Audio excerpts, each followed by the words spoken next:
Georgina. You have a seconder, please. Aye, Malcolm.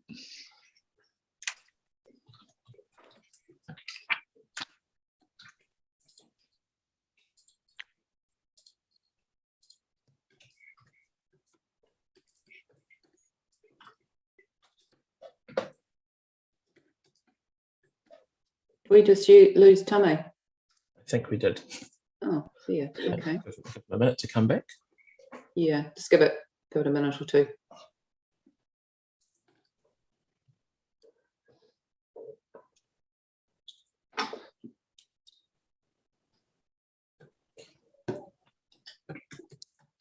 Hopefully his power hasn't gone out or something.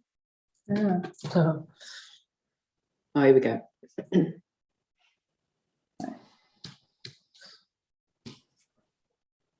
No. Should we go on again? Yeah.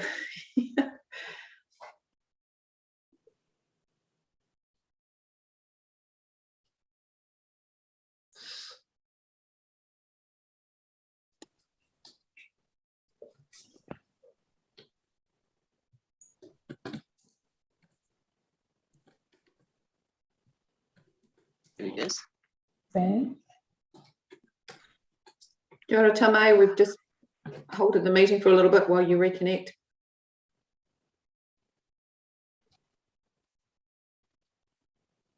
The notice came up about live streaming and I went to hit it and it disconnected me altogether.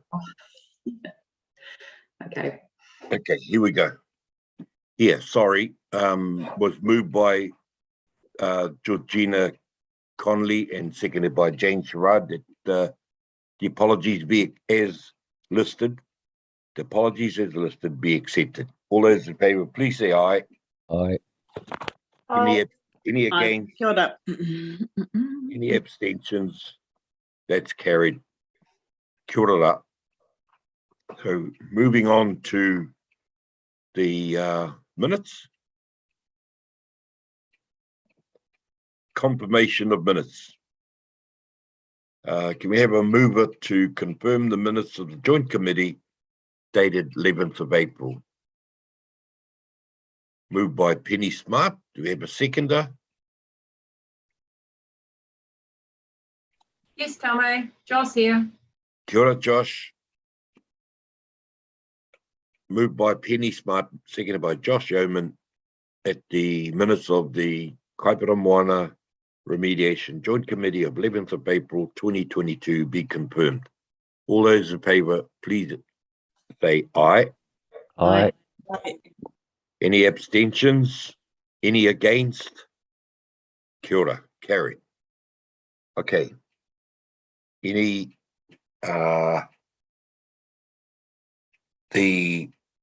we're trying to utilize the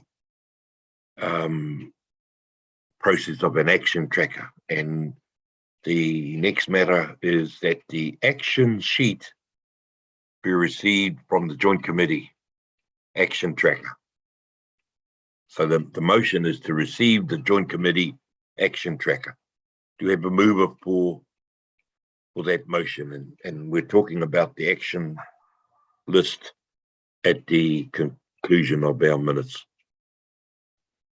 Happy to move, Tame. Kia ora, Josh. Josh. You have a seconder? Happy to, Tama. That's Greg. Kia ora, Greg. Moved by Josh, seconded by Greg, that the action tracker be adopted. All those in favour, please say aye. Aye. Aye. Those against? Any abstentions? That's carried. Kia ora.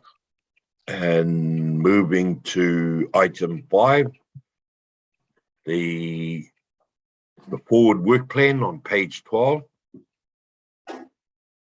First off, before opening up the various items, is that the Māori Kura draft forward work plan be received, and the motion is to receive the draft forward work plan. Do we have a mover, please? I'm happy to move that, Tame. It's Tēnā Georgina. koe, Georgina. And are you happy to endorse that, Jane? I saw your hand go up. Yes, I am. Kia ora. as you were speaking, Georgina, Jane put her hand up. So Georgina Connolly moved and Jane Sherrard seconded that the draft forward work plan be received. All those in favour, please say aye. Aye. Those against, any abstentions? Kia ora. So moving to item 6.1, and like to hand over to John Hutton, the Strategic Business Manager for Kaipara Māori Kura, and just noting that the purpose is of the KMRJC funding requires the Joint Committee to prepare an annual work plan for each financial year of the program. The final draft work plan is appended to our meeting papers. I think there could be a couple of points that need to be raised for the committee today in terms of the status of that work plan and any feedback or dialogue that has happened since the meeting papers were circulated. So I'll hand over to John Hutton and he can lead our discussions on agenda item 6.1. Kia ora. Kia ora, Tame. You're very kind, but if it's okay, I'd just like to hand over to Stephanie, who's taking the lead on this now. Kia ora. After you, Steph. Kia ora koutou. Just picking up from that, you've got a paper in your packs on the final draft of the annual work plan. So as you'll be aware, we submitted a draft of the work plan to the Ministry for the Environment on the 30th, or just before the 30th of April, following your meeting in April, where you considered a draft of that, and approval of some further changes were delegated to the chair and deputy chair. So the paper was signed out and provided to the ministry before that 30th of April deadline. Is the sound all right? Yeah, okay, cool. The Ministry for the Environment and the deed of funding has 20 working days to get back to us on that paper with any suggested modifications. So I think due to work pressures and COVID pressures, MFE asked for a 5-day extension. That timeframe has actually passed and we haven't yet received feedback from the ministry.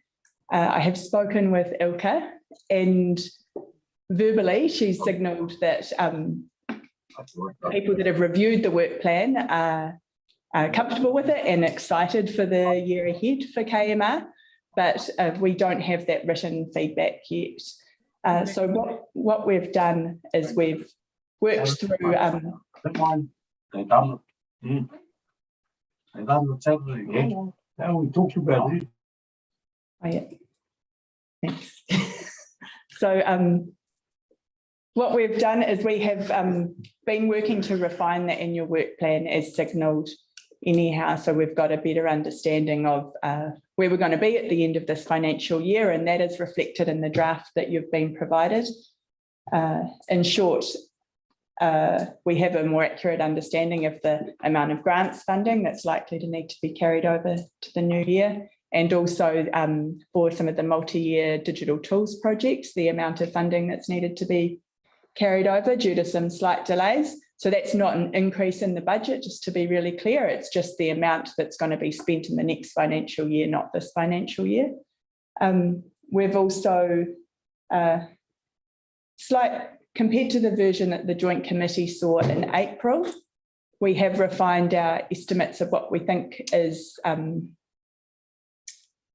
the right balance for us to strike in terms of our aims for our key performance indicators next year. We're proposing, as we proposed in April, we're keen to have a real sustainable scale up to the program. And so compared to the version you saw in April, the key performance indicators are lower. But Penny and Tami, it's the same as basically the same as the revised version you saw in April. at the end of April. And in line with that focus on really developing a sustainable scale up for the program, there is a bit more in the budget to support the quality assurance processes around the sediment reduction plans. So that's really ensuring that we're providing, when sediment reduction plans come in, they're well reviewed and as being targeted to that property in terms of the advice and the recommendations. And so there's also a bit of additional support in there for working with nurseries and for developing some learning materials for our field advisors when those digital tools come up online and they're up and running, making sure that field advisors are supported to be able to really understand and use those. So those are the key changes compared to what you saw last time. Because we're in the situation where we haven't yet had feedback from the ministry formally, what we would recommend is, if you're comfortable with the plan or subject to any changes you wanted to see, that it be approved, like confirmed and adopted. And then if the ministry does come back with any requested modifications, we could work through those. Any small approval of any small changes be delegated to the chair and deputy chair. But if there is anything more significant, then that could come back to the whole joint committee, either by email or through next meeting session.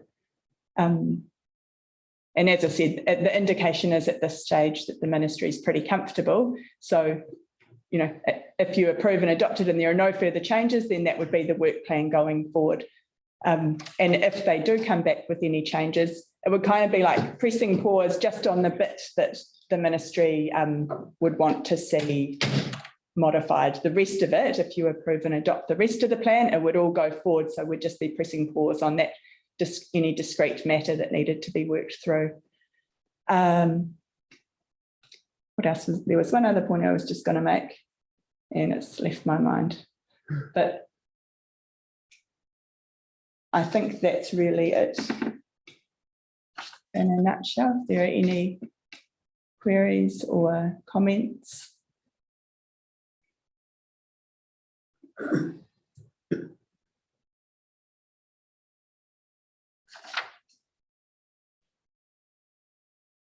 That was the other point, was just that the figures in the annual work plan that you have attached are for those multi-year projects. Obviously, there's still some expenditure to come this month. So those figures will only be really finalised after the end of the financial year. And that's just kind of, I guess, at the margins in terms of right now, we've got it's based on an estimate of where we're going to be on June the 30th. And once those actuals come in after the 30th of June, then we'll firm up those numbers.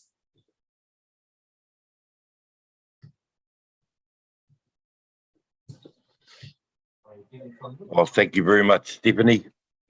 I know that there might be a bit much of a chunk to chew down in this relatively short period, but I guess I'll probably like to kick some discussion off with the joint committee about what it is we're dealing with. And I think this last point that Stephanie has raised is going to come into sort of focus as we move closer towards year 5 and 6. And by that, I'm sort of referring to a double edge of this issue of carryover, or whether we call it accrual of work or accrual of funding, and then the alignment with the transitional arrangements from the joint committee to the Kaipara Moana body.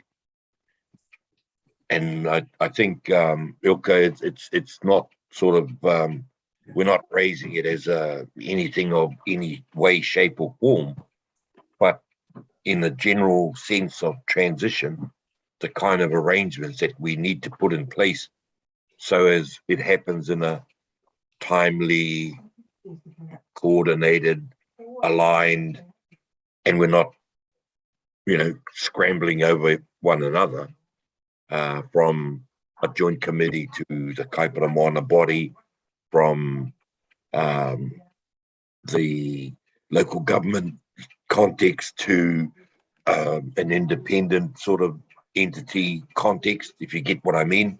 And then, of course, you have the machinations of treaty settlements and ratification, and then the reading of the legislation as it goes through the House. Because settlement's not going to wait while we get ourselves sorted out. And, nor is the state of the environment that we're working with. So, yeah, just raise that to prompt a bit of thinking amongst us. And, yeah, we got your message there, Amy. Yeah, please take the measures that will work. And I noticed, Jane, I'll hand it over to Jane for a comment there. Kia ora tata. Kia ora, Tame. In acknowledgement of your kōrero just then, I did have a query, because those things will bubble along in terms of process for the Kaipara Moana body under the claim. But my question really is about what the status of what's currently under negotiation with Forest Bridge Trust Partnership. And I'm asking that in line of all the partnerships that are developed at this stage of the Kaipara Moana Joint Committee, transferring over into the new look at a later point of time. So it would be good to have those partnership arrangements firmed up each time that we go into a new annual work plan. So I notice it's reflecting other progress and changes. So is there any update that can be given on that one, please? Sure. Thanks for that, Jane.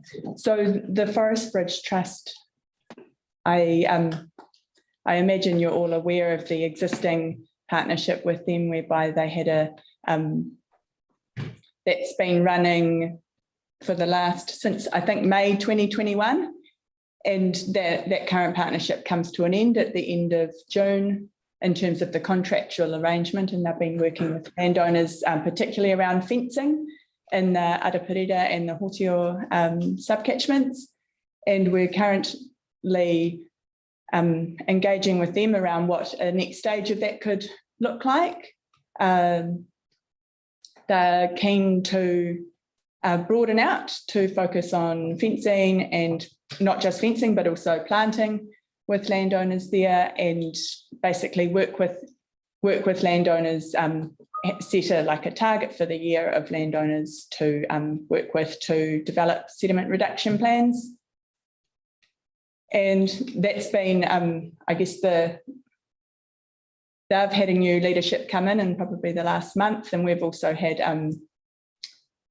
some delays with recent events. So the aim was to have, and still is, but acknowledging we're almost halfway through June, the aim is to have some certainty within the next couple of weeks about what that would look like for them in terms of going forward for the next year. Does that answer your question, Jane, or I can elaborate if you like?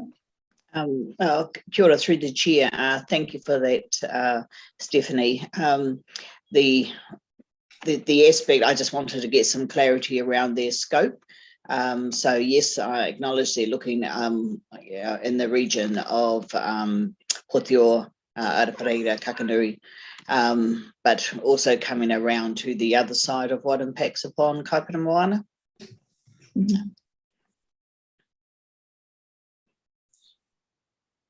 Where is that? So is that a question about where else they're focusing, or? Yes, well, we are Forest Bridges focusing in their new negotiations. Yeah, so that would be the Arapureta and Hōtio, as I understand it, still their geographic focus, and that's not just for the avoidance of doubt, that's not like an exclusive focus for them within that area. That is, they would be, they would have a couple of field advisors working in that area, and there would be also other field advisors through the Kaipara Moana remediation program working in those same areas. Does that? No, not quite, but I'll ask a question later on. Kia ora. Okay.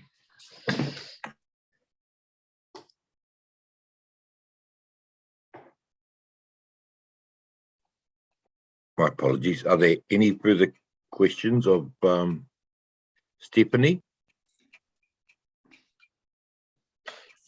I just wondered, John, about the alignment across the entire catchment, whether there was any sort of Auckland-based issues, knowing Forest Bridge Trust operates down there, and the tendency of those on the southern edge of the catchment to be slightly wired differently, if I can use that term. Kia ora Tame. I don't think there is an issue. The key thing with the conversation with the Forest Bridge Trust is that when we did the initial contract with them back over a year ago, we hadn't, as a KMR, got the kind of certainty we have right now around our funding criteria and how sediment reduction plans function and things. Now my understanding is that a new contract with the Forest Bridge Trust will be focused much more on the delivery of sediment reduction plans. There'd be a kind of a target amount sought. But Jane, I think by way of reassurance, this is not a matter of kind of carving out a bit of the catchment and saying that the Forest Bridge Trust is the sole operator in that area. We're very conscious that there are different, there's a Ngā Maunga Whakahi interest down there. There may be other landowners who don't necessarily want to work with the Forest Bridge Trust, so forth and so on. So they'd be one delivery entity among a number. I think what's more to the point is that they see their interests as constrained to those areas. They wouldn't want to have people driving further up north, so forth and so on. So the criteria should be consistent and aligned. The question is that's under negotiation right now is kind of the cost and exactly what the deliverables would be. And there are some other add-ons where we're quite keen to sort of have them advocate for, or at least, when they're dealing with landowners on other matters, such as pest control, put in a good word for the KMR, not necessarily do a sediment reduction plan in those instances. So those are the kind of things that are going on, I understand, and it seems kind of there's a balance here between working with partners, but also not just carving out areas and saying, hey, that geographical space is exclusively yours. So that's not what is going on here. Kia ora. I hope that helps. Kia ora, John. Kia ora, John. Thank you. Very good. Are there any further comments, questions, matters to raise relative to the work plan detail that's been presented?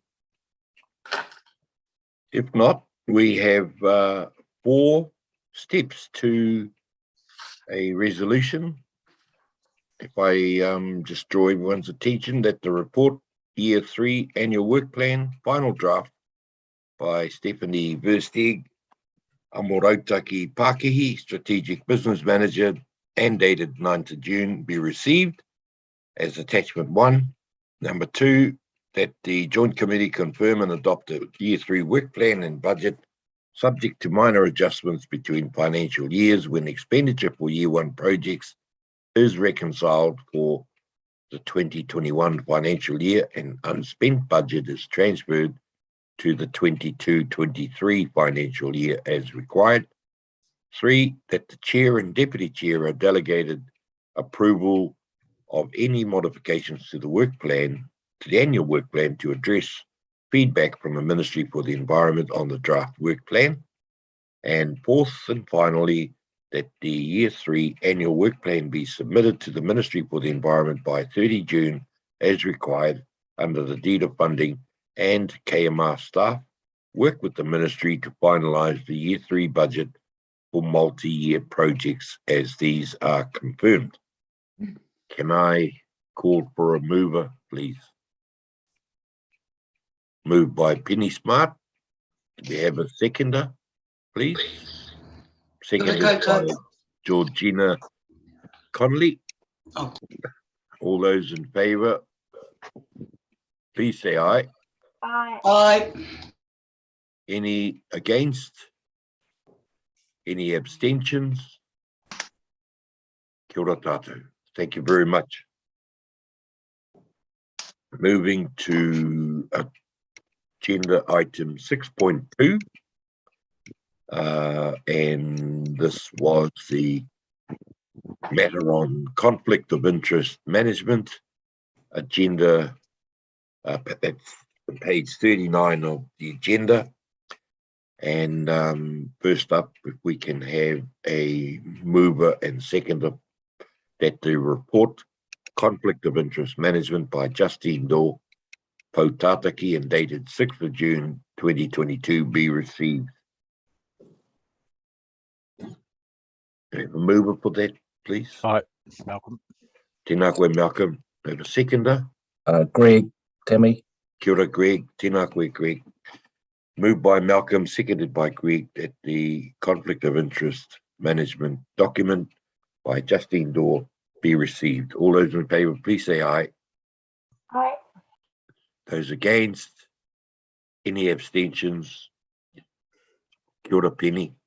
Yeah, kia ora tame. Just want to declare a conflict of interest because we've at the moment got an expression of interest into the grants scheme. So I'll step out of this conversation. Kia ora. Kia ora, Penny. Yes, and on that note, I think we have some points that ought to be discussed in the preview of our meeting agenda. Now, this matter did come up, and I want to sort of provide a bit of backdrop for it. As Kaipara Uri, we've got to be a little bit, well, we have to broaden our considerations on the impact of how we approach the management of conflict, perceived or otherwise. And I say that there are blocks of land, blocks of forestry land, some of them through treaty settlements, a number of them as incorporated farm blocks, agribusiness, or forestry that bear the name Maunga Whakahi, Te Reo Hau, or the names of different incorporations.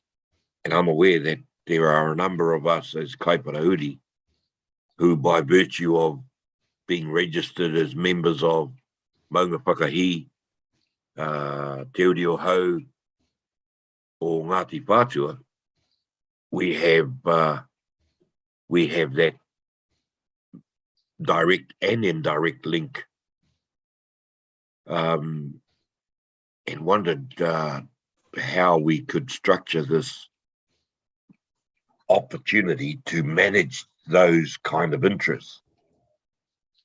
I've been reluctant for some time to call it conflict, because I mean, everywhere I look in Mangakahia here, there's some kind of connection, whether it's through land or through relationships or association. And I think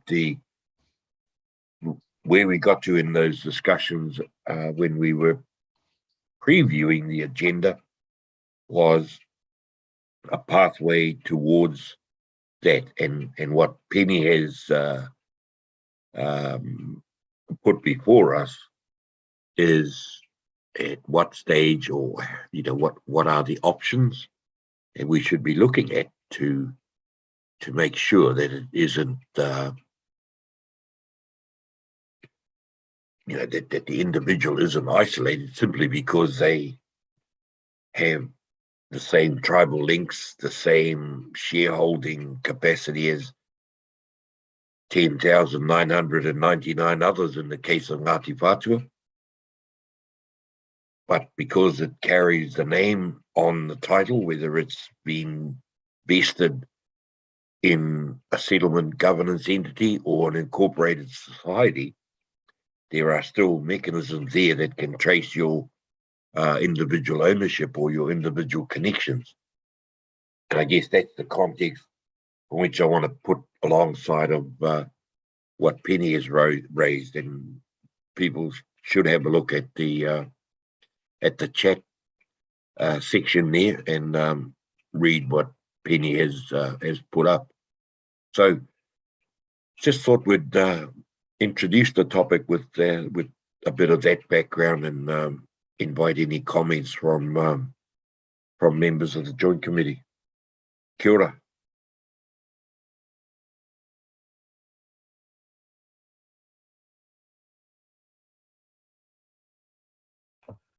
Kia ora tāne, Amy here.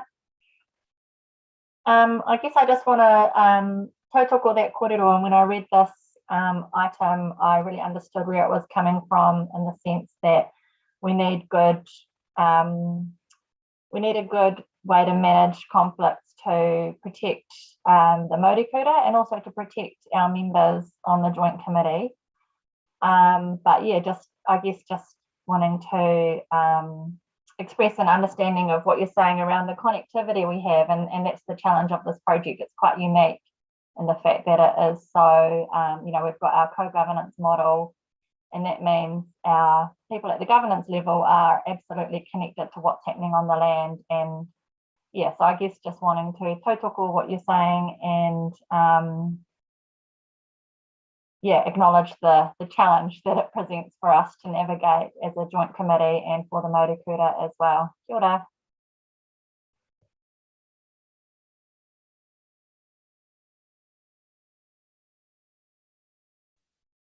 Kia ora, thank you for that, Amy, and also to our Joint Committee members and Māori kura staff. Thank you, Malcolm. You've provided the very balance I was looking for in terms of, now Malcolm's one example. I can, without naming names, but Cherie and Jane, the Otakanini Tōpu, how can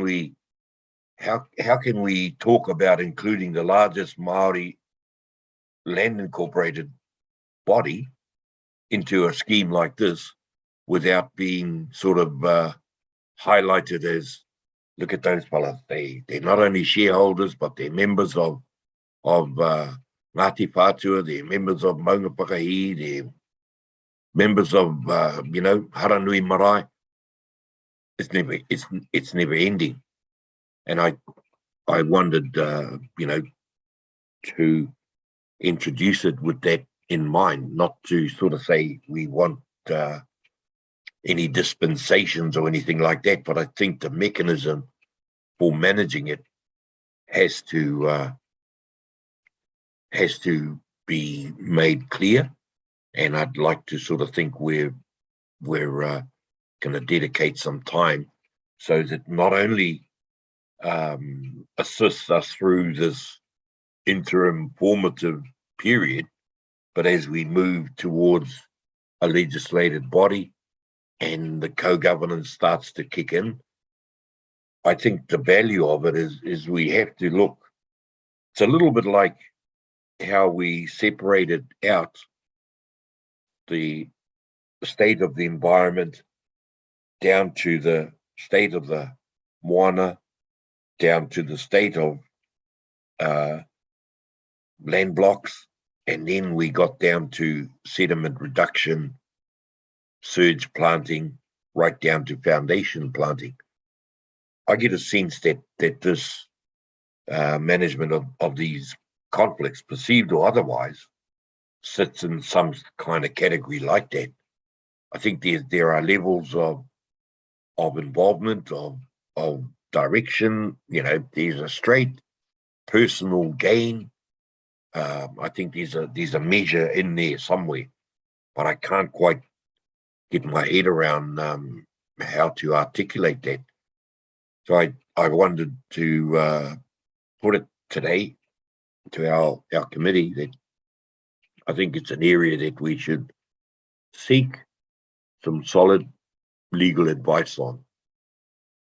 Because, I mean, I'd hate to think that it becomes a matter of consideration when we go back to the Crown for the balance of the 365 million indicative business case, or even back to our own people to say, this is how things are going to be, or this is how we're recommending the governance of these arrangements as we move towards the Kaipara Moana body.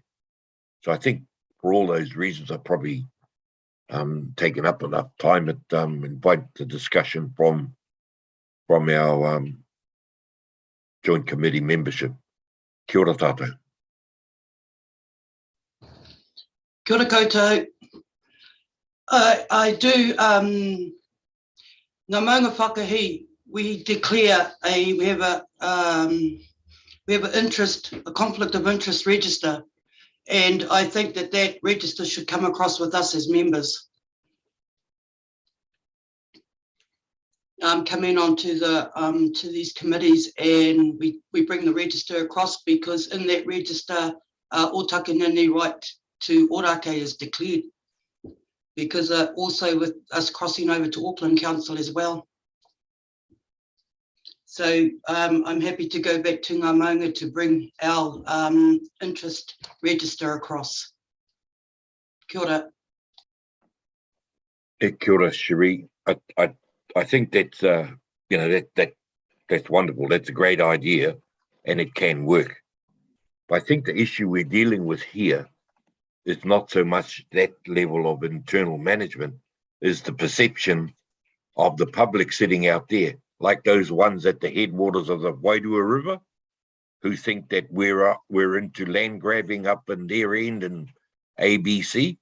There's that social media movement that sort of starts to make a call or make some assumptions and create perceptions about this conflict of interest. And it's finding the right mechanism to articulate that out there. And of course, we have the funding agencies as well, who would be interested and very keen on maintaining an alignment with how we're proposing to promote that. And I guess this is really about providing the best governance setting that we can for all of those people who are likely to be involved as landowners. I think that provides us with a starting point on how we manage the conflict. So it is related to land ownership.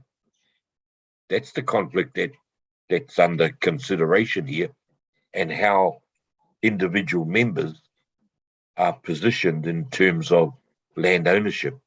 And we've seen on the chat this morning from both Penny and Malcolm that as trustees of land blocks, there's a category of interest.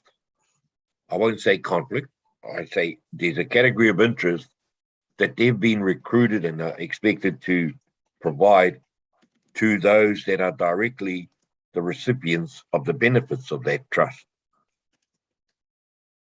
And I guess there's that category, but then there's also the category where people have gone out and set up private corporate type entities to utilize a level of risk and a level of investment. That's the other side. I mean, not the other side, but that's another lane or another pathway of interest that I think we need to set up for management, because some of us have taken a mortgage to purchase property, had it for some time, and the intention is to hold on to it for the future. But the perceptions could be totally different of someone looking at it off the street front or off the road frontage and view this completely different. Those are the perceptions we're trying to get on top of. But the paper's there, and I see a couple of hands up. Kia ora, Josh. Kia ora, Tame. I'd actually like to suggest a way forward. So my suggestion is that this item lies on the table and that we direct an action for our management to seek legal advice, to develop a policy that enables joint committee members to navigate through the process. Given that it's both a pecuniary interest as well as a perceptual one, I think there needs to be a really clear way forward, and legal advice is, to me, a good step to getting us at least partway there. And given we've also got, there's discrepancies and differences between Auckland Council's policies as well as Northern Regional Councils. So I think that is, for me, the best way forward. If we leave it lie on the table, at the end of the day, it's about the bigger goal. I had a sideways conversation with Penny, and I agree wholeheartedly with her purely about sediment and sediment being our ultimate goal. And when we try and take out every single piece of land that has somebody who's on the joint committee has an interest in, we ain't going to get to our goals very quickly, are we? So that to me is the ultimate goal, is to get where we need to get to, which is getting as much land as possible covered by the funding that's available, with people who are going to stump up with the 50% for their part of the equation as well. So that's where we want to get to. And so I think we need some legal advice as to how we get there without actually causing any issues as far as either pecuniary or perception. And perception is a big one. We don't want, headlines out there. And given I come from a media background, I can see what those headlines would be. I can write them quite simply. So I'd really rather avoid those as well. So that would be my suggestion as a way forward. It gives us, yes, there's stuff happening on the ground at the moment. And I think at the end of the day, if there are applications that are currently in, then I think it's up to our operations to bring that to our attention and bring that to your attention, Tame, in the meantime. But at least then that gives us a way of being able to work through and develop something that will stand us as a joint committee in good stead, and potentially will work through into the next part of the equation when, the settlement has come through as well. So, because it's going to be an ongoing issue, let's face it, that's all there is to it. So that would be my suggestion. Thank you, Josh. Thank you very much. And hand over to Jane before we draw any reactions to comments to that. Kia ora, Jane. Kia ora. Kia ora through the chair. Tautoko, Josh, in that regard, and your kōrero as well, Tame. One of the key things is the perception, because you just don't know what everybody else out there thinks. We could have a fair idea. I had, case in point, I had already put in a declaration way back when I discovered that the block of land that I'm on was going to be used as a aspirational nursery. Now, the fact that it hasn't been used, it didn't go ahead, is one thing, but the perception out there, was the key thing to be recognised. So that was the simple process with Northern Regional Council. So I was quite impressed with that. And when we go down the track in the process, and I totally agree with Josh that it's going to be there anyway. that's just part of the process. But I think we just need to be on our toes in acknowledging that the worst thing that can come our way, from the side is perception at particular stages of the KMR program. And I think we just need to be have a clear understanding. So I really tautoko the legal aspects. But might I say that it comes from a conflict. The mindset comes from a conflict and from something negative. Whanaungatanga is not a negative thing. It's really the implementation of it and how people understand it to be. But because we're dealing with two local bodies, local government and Crown monies, public monies, our own monies and our own perceptions, I think we need to check all the ticks and boxes and crosses in that. So tautoko some legal advice, please. Kia ora.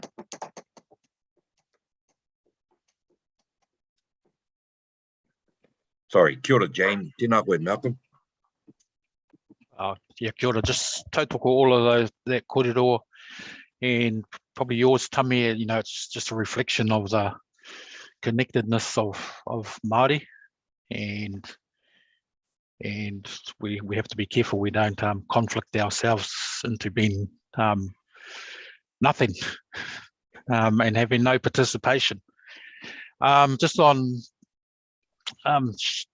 Cherry's earlier comments, I've supplied all of my subsidiary trustee roles and director roles to the Māori kura. And I'll just keep pulling up things as we go, but just probably on the tautoko the legal advice, but I'll just, and I know there's mention of NRC and Auckland Council, but I'll also just bring into that conversation again Kaipara Uri, when that whole consideration has been put together, and in the in the spirit of a co-governance. And I know we've talked about stretching the boundaries of local government regulations and everything, so I'll just bring that into the conversation. Kia ora. Kia ora, Malcolm. Kia ora, Ben. Kia ora, Tommy. Just to build on what Joss mentioned about changing or tabling that motion, I sort of drafted something similar as the conversation was sort of heading on. Good. I'll just share this as an amendment to the two, the final two. So leaving 1, 2, and 3 as they stand the same, replacing 4 with instead tabling the report conflict of interest management by Justine Dorr, and ask for a report to come back to the next Joint Committee HUI, which is August 2022, that offers alternative options, including legal advice on how to manage conflicts of interest across the KMR program, and continues with current applications as received and declared and managed in accordance with existing operational policies.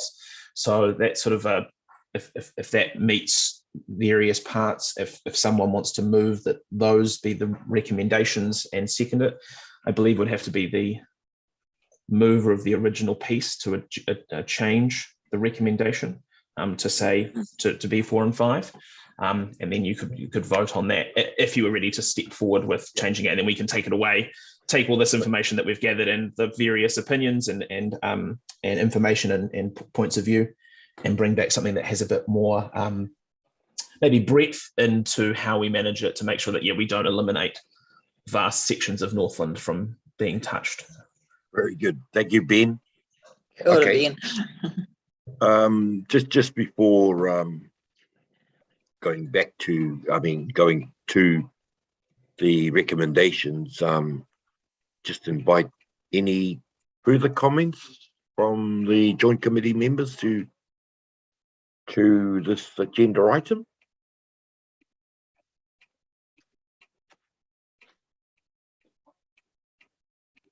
Maybe while people are thinking it through, can you just check for us, Ben, who the original mover and seconder were of those recommendations, or are we talking about the mover and second of recommendation number 1? Because recommendation number 1 was taken as its own, someone separate could move 2 through 5 with this alternative. Yep, and Okay. move in second, and then you can take a vote on it. Okay, very good. I mean, as Greg speaking up, Kia ora, Greg. it might just be more comfortable if perhaps if I move that for some of the involved members. So I'm happy to move 2 through to 5. And I'm happy to second that, Chair. Was that Josh? Yep. Okay. All right. Thank you very much, Greg. That's moved by Greg Sayers and seconded by Josh Yeoman. Recommendations 2 through to 5 for consideration of the membership. All those in favour, please say aye. Aye. Those against? Any abstentions? Of course, we had the record. Penny Smart abstained from the discussions. Ben, I don't know how you would note that, but you'll get it. Thank you very much. Thank you. Appreciate it. That was a job well done. And we're bang on morning tea time. And as Phil Holtz says in the Te Kārere meeting, under the local government regulations, I am required to advise you that we must take a 15-minute break or something along those lines every 2 hours. And we've done well. We've cut that in half. What a great team. So take the time, bit of refreshments, and we'll see you all back around 5 to 11.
Right, back on Zoom.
We went well yesterday, Georgina, out in Mankai, and hopefully you got the papers that were put up for discussion. Oh, I'm pleased actually, and you know what? If I didn't have a whānau meeting, I was quite keen to join you, but I knew I had a whānau meeting in Whangarei from what 2 o'clock to 5 o'clock, and then I went into another hui from 5 o'clock to 7 o'clock. So Yeah, we finished. We wrapped it up. We had Maureen there, and William. Yeah, good hui actually. Good hui. So that was with Ngāti Hine? No, that's with Mangakahia. Oh, Mangakahia. Oh, out to your home. Yeah, Ngāti Hine on Thursday afternoon. Oh, you know what? I'm just flying back from Wellington on Thursday afternoon, and I would have been keen to have gone to the Ngāti Hine one as well. So put my apologies forward. Well, we'll certainly do that, Georgina, and keep everyone posted around. Yeah. These are, you know, for the joint committee, this is the sort of effort that we're trying to connect with the catchment groups, Yeah. Marae and Hapu, and we had a pretty solid representation of all of Marae on the Mangakahi River or catchment, and general sort of support for continuing the discussion with those that are resident in the Far North District Council, sort of north of the Whangarei boundary. Yeah. That's going up into Awarua. But, you know, the same sort of issues. They have one marae and a pretty big land block. But at the headwaters of the Awarua River is the Spencer Family Trust. And they've got a huge operation up there. It's the Ngāti Tara block. It's got about 4 dairy platforms on it, or 3 I'm aware of. It might be a 4th one. They milk about nearly 4,000 cows on those dairy platforms, and they're, you know, the trust itself is very supportive of the remediation efforts, and we just want to make sure we get the discussions lined up in the right sort of areas. You know, just for people's information, a letter has been sent to the Far North District Council, and we're trying to direct that towards the Crown or to Te Arawhiti to make sure that, you know, we're not perceived to be encroaching again, like we sometimes are. But all positive. That's good reporting back. I'm pleased it went well, and to have the magnitude of a dairy farm operation coming on board with it, that's amazing. Yeah, there are a couple of fairly large operations on the, you know, down around home here in Mangakahi that have also expressed support and interest for that, and we're just wanting to keep that at the right level of engagement, and we've got some ideas around how to bolster that. I'm quite confident that from the Titoki Bridge at on State Highway 15 here, all the way right up to the Twin Bridges, we can get fairly solid support from the landowners, but of course they generally all make a comment towards the commercial forestry or the corporate forests that are in place up at the headwaters.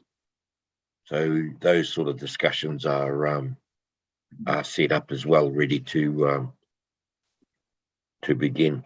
But no, okay. Well, we're Thanks for that, Tammy.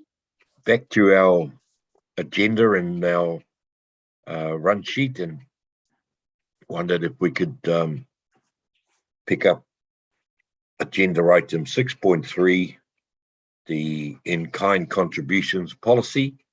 It's on page 43 of your meeting papers, and like to now hand over the time to Lizette Rawson and Stephanie Versteeg to take us through that component. And to begin with, we'll start with the paper proposes a refresh of the in-kind contributions that can be accounted for now that the KMR program is up and running and operational settings are in place. So the first recommendation for consideration is that the report, Kaipara Moana Remediation Pricing Review by Lizette Rawson, Catchment Remediation Manager, and Darren Van Beek, Workforce Business Growth and Innovation Advisor, dated 7th of June 2022, be received. Do we have a mover for that, please? Moved by Amy McDonald and seconded by Georgina Connolly. All those in favour, please say aye. Aye. Aye. Those against? Any abstentions? I'd like to hand over the time to Lizette and Stephanie to lead us through the rest of that agenda item. Kia ora. Kia ora tātou, thank you, Tame. My pleasure to be able to present this policy after our meeting with the workshop last month. Only a couple of changes since we last met. Some discussion at the workshop brought up water and trough and gate installations. So we have added that into the appendix that you've got there. But one of the other changes that we've got is pest control planting. So we've included pest control planting as a required contractual obligation of KMR funding. It's related to riparian browsing pests only. So that's rabbits, hares, and pukekos. So not predators such as mustelids, possums, rats, and mice, etc. And it doesn't include large animals such as pigs and goats, as we're thinking that the fencing that are in place for riparian margins should mitigate pigs and goats. Pre-planting control will be required in some cases if there are issues that have been identified by a field advisor. So the change is that in-kind contributions for identified riparian browsing pests is proposed to be acceptable for Whenua Whānui Fund grants, as long as no other third party is paying for the pest control. It's proposed that landowner grant pest control is not included, as there would probably be commercial and economic reasons to manage browsing pests if required. We will work out the estimated cost impacts for those Whenua Whānui Fund grants as we receive them. I think those are the only changes. Do you want me to work through the actual paper, Tame? Some of the highlights. Yeah.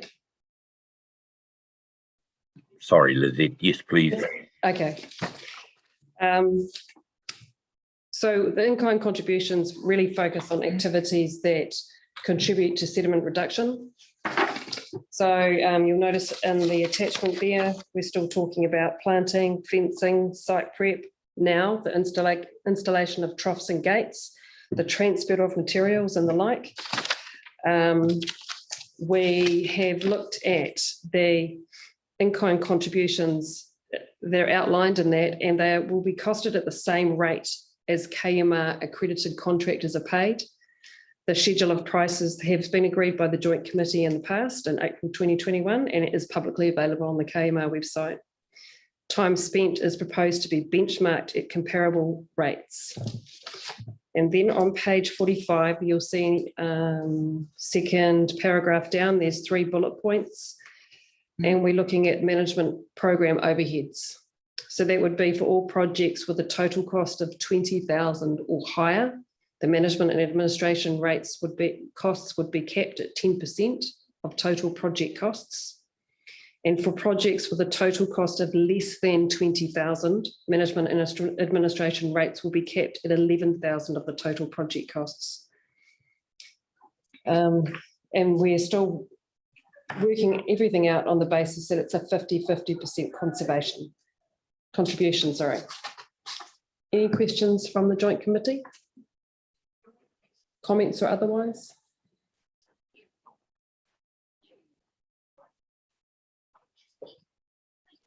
Kia ora, Amy. Kia ora, Tame, thank you. Let's see, I just had a question on in the table. Sorry, I'm just going to the right page. On page 48, just looking at what's been listed as out of scope, you know, throughout that table, and just noticing that for the Whenua Whānui Fund grants, just wondering for the other, like for landowners and others, there's a bullet there which is about indirect overheads, such as proportions of insurance, power and rentals. And just wondering if that was supposed to be included for whenua whānui, or if I've missed that it is in scope instead of out of scope. Could you just clarify that for me, please? All right, it's pretty small, let me see. It's very small, and so I'm worried I have misread something.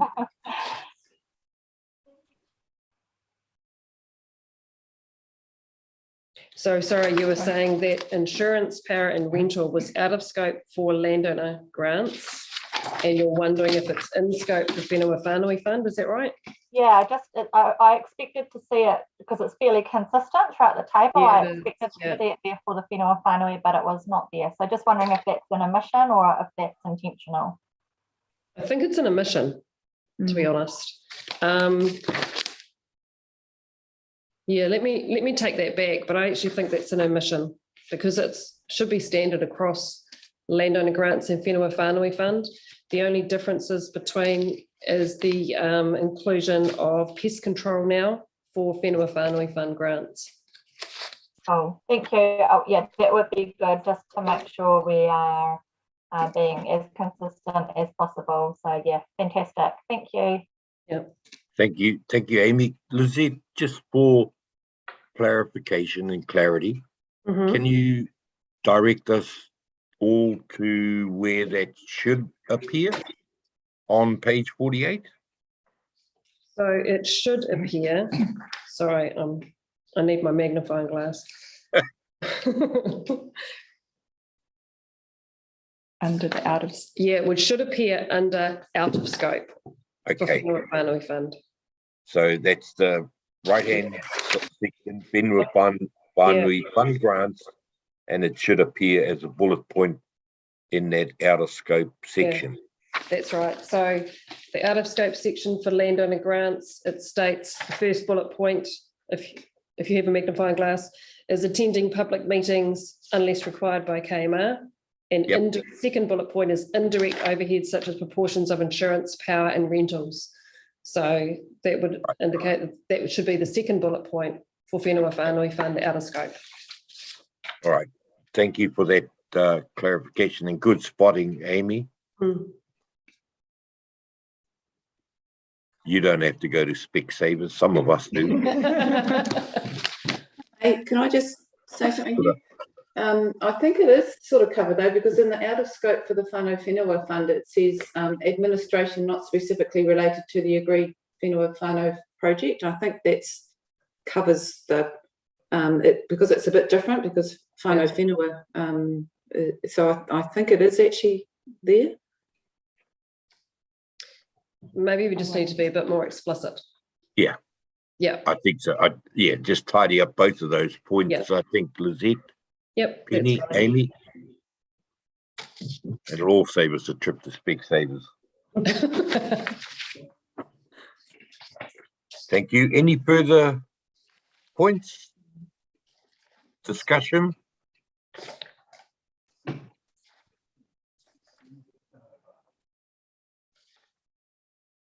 Okay. If not, are we in a position to call for a mover and seconder to recommendations 2, 3, 4, and 5 of agenda item 6.3? The Chair, I'm happy to move. Tēnā koe, Jane Sherrard moves and Amy McDonald seconds the recommendations 2, 3, 4, and 5 of agenda item 6.3. All those in favour, please say aye. Aye. Aye. Those against? Any abstentions? That's carried. Thank you very much. And moving to agenda item 6.4, Pou Tātaki report, and hand over to Ben to give some substance to the purpose of providing an overview of progress against the work plan to the Joint Committee. First off, to ask if we could have a mover and seconder that the report, Pou Tātaki report, by Justine Dorr Poutataki and dated 8th of June 2022 be received. Do you have a mover and a seconder, please? I'm happy to move her report, Tami. Moved by Georgina Connolly. Do you have a seconder? A seconder, Penny Smart. That Poutataki report for dated 8th of June 2022 be received. All those in favour, please say aye. Aye. Those against? Any abstentions? Hand over to you, Ben. Great, thank you very much. Yeah, so Justine did write this before she took leave, so sort of highlights where we've got to in the last little bit, covered basically in the overview and some of her highlights, just noting that the financial section is as at the 30th of April 2022, which should be a little as at in the middle there. The various meetings we've had, including the recent partnership Hui online public forums and meetings with various other partners, have been quite well attended. We're starting to get quite a bit of cross-event promotion, I guess, with a few of the beef and lamb projects, which is quite good to be having conversations with a few of them at various levels. We've attended, I think, 3 now. I think there's been 1 more since this report was written to talk to dedicated beef and lamb events about our program and project, and got a few names as well, which is always welcome to get those people coming into the pipeline and learning about our work. If there's otherwise, I'll sort of just take it as read. If there's anything specific that either any of us can help you on, or we can come back to you on that. Yeah, if there's any specific questions about that report, otherwise it's kind of just a detail of what we've been up to.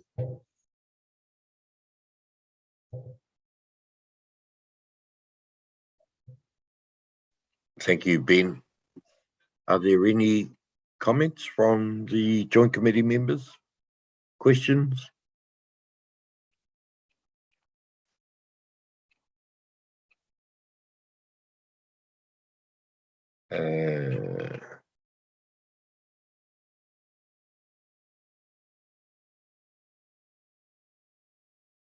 Kia ora, Penny.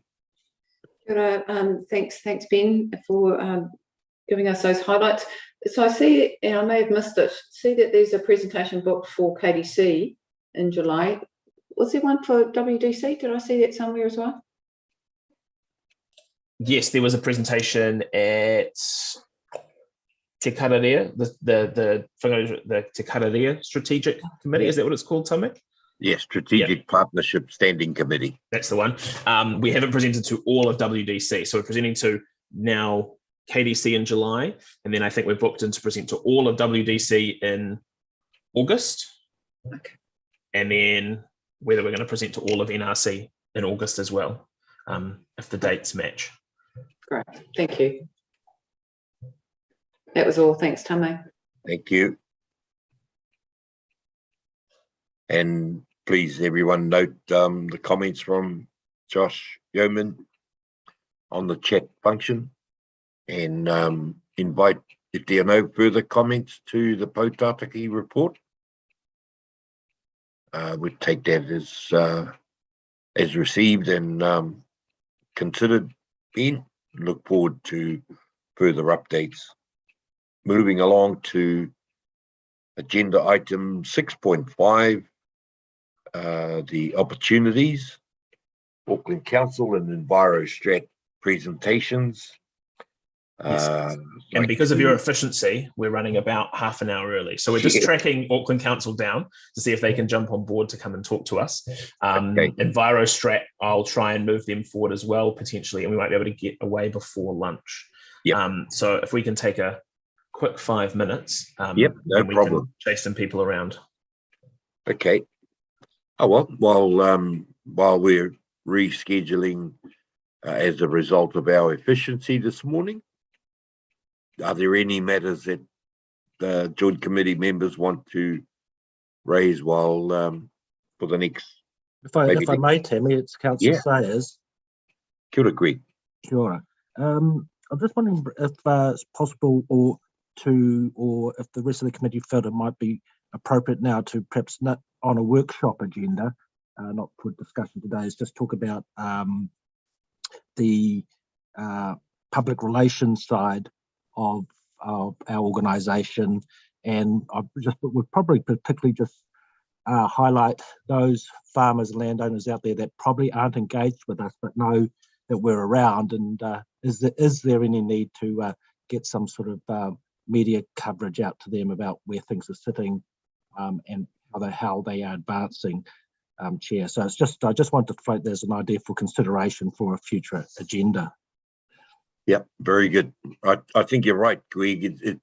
And Ben did mention in the Poutātaki report, did refer to the first of the open public seminar workshops that they had recently in Te Hana. I guess that's really the essence behind that. I think Ben's here and noting the direction that the June Poutātaki report was heading, and it is going down that track. I think some consideration, perhaps, Ben, in terms of a workshop opportunity around this, and to see the kind of steps that the Joint Committee can put their support behind to encourage this engagement of those landowners, farmers. I notice, your engagement with beef and lamb sort of heads down that very track, and of course the engagements with elected members of the district councils in the northern section. All of that, I think, is sort of pretty important to line up. I think added to that is our ideas around engaging with the Northland Wood Council over the commercial forests operations at the northern ends of the Kaipara Moana catchment, but something for consideration of Kaipara Māori Kura, Ben. Yes, we definitely put something on the next workshop. There's a couple of meetings I've got scheduled this week internally with the Māori Kura to talk about some of the operational aspects of how we get those second stage people who are aware of us but maybe aren't joining up or aren't as straight early adopters as we're currently working with. So it is definitely our sort of next key focus, and we'll have something for the next workshop to talk about some of our ideas about how we can talk to them and other groups that we think could get some really good traction and buy-in from our program, and how we can promote to some of those landowners and holders who will be very interested in our work but maybe don't have all the details they need yet to sign up. So I'll make a note of that for our next workshop for sure. Thank you, Ben. And I believe Tom Mansell from Auckland Council has joined us. Oh, kia ora. Morning, Tom. Morena. Yeah, thank you for, I've just joined. Thank you for having me. Good, thank you very much for connecting with us. We are aware we're a little bit ahead of schedule, but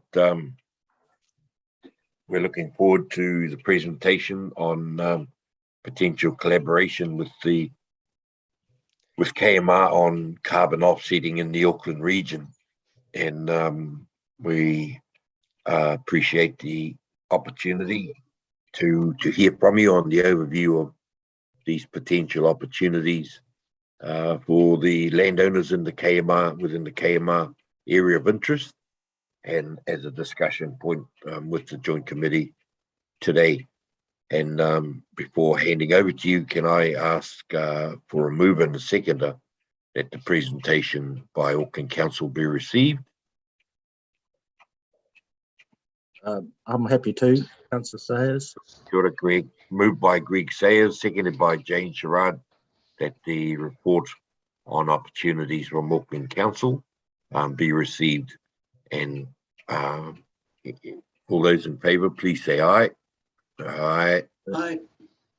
Those against? Any abstentions? And hand the mantle over to you, Tom. Kia ora, thank you. It's actually Lee in my team is presenting. She's just connecting now, so she's going to run through the presentation. But again, thank you for the opportunity to present. I think this is quite an exciting opportunity and huge potential there. But I will hand it over to Lee. Are you?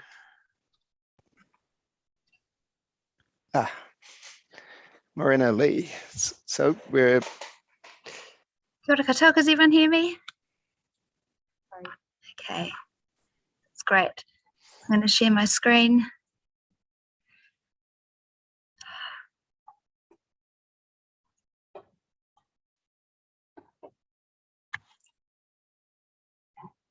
Okay.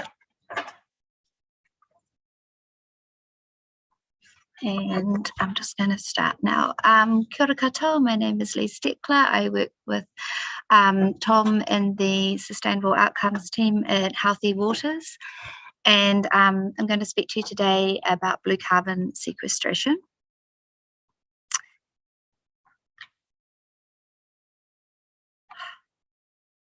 Oh, slide 2. There we go.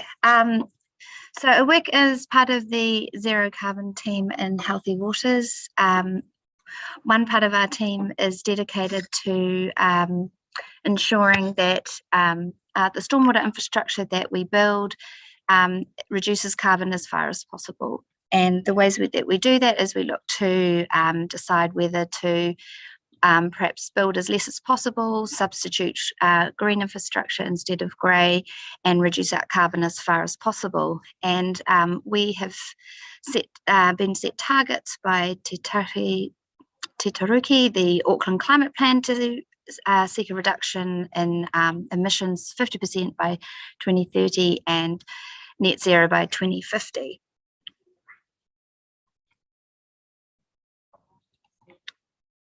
I'm just going to pull. Okay.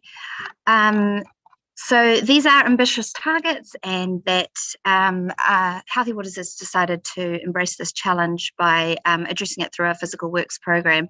But there will be a point where we cannot design out carbon any further, and Healthy Waters has decided to ensure that for every a tonne of carbon that we emit, we're going to try and sequester an equal amount.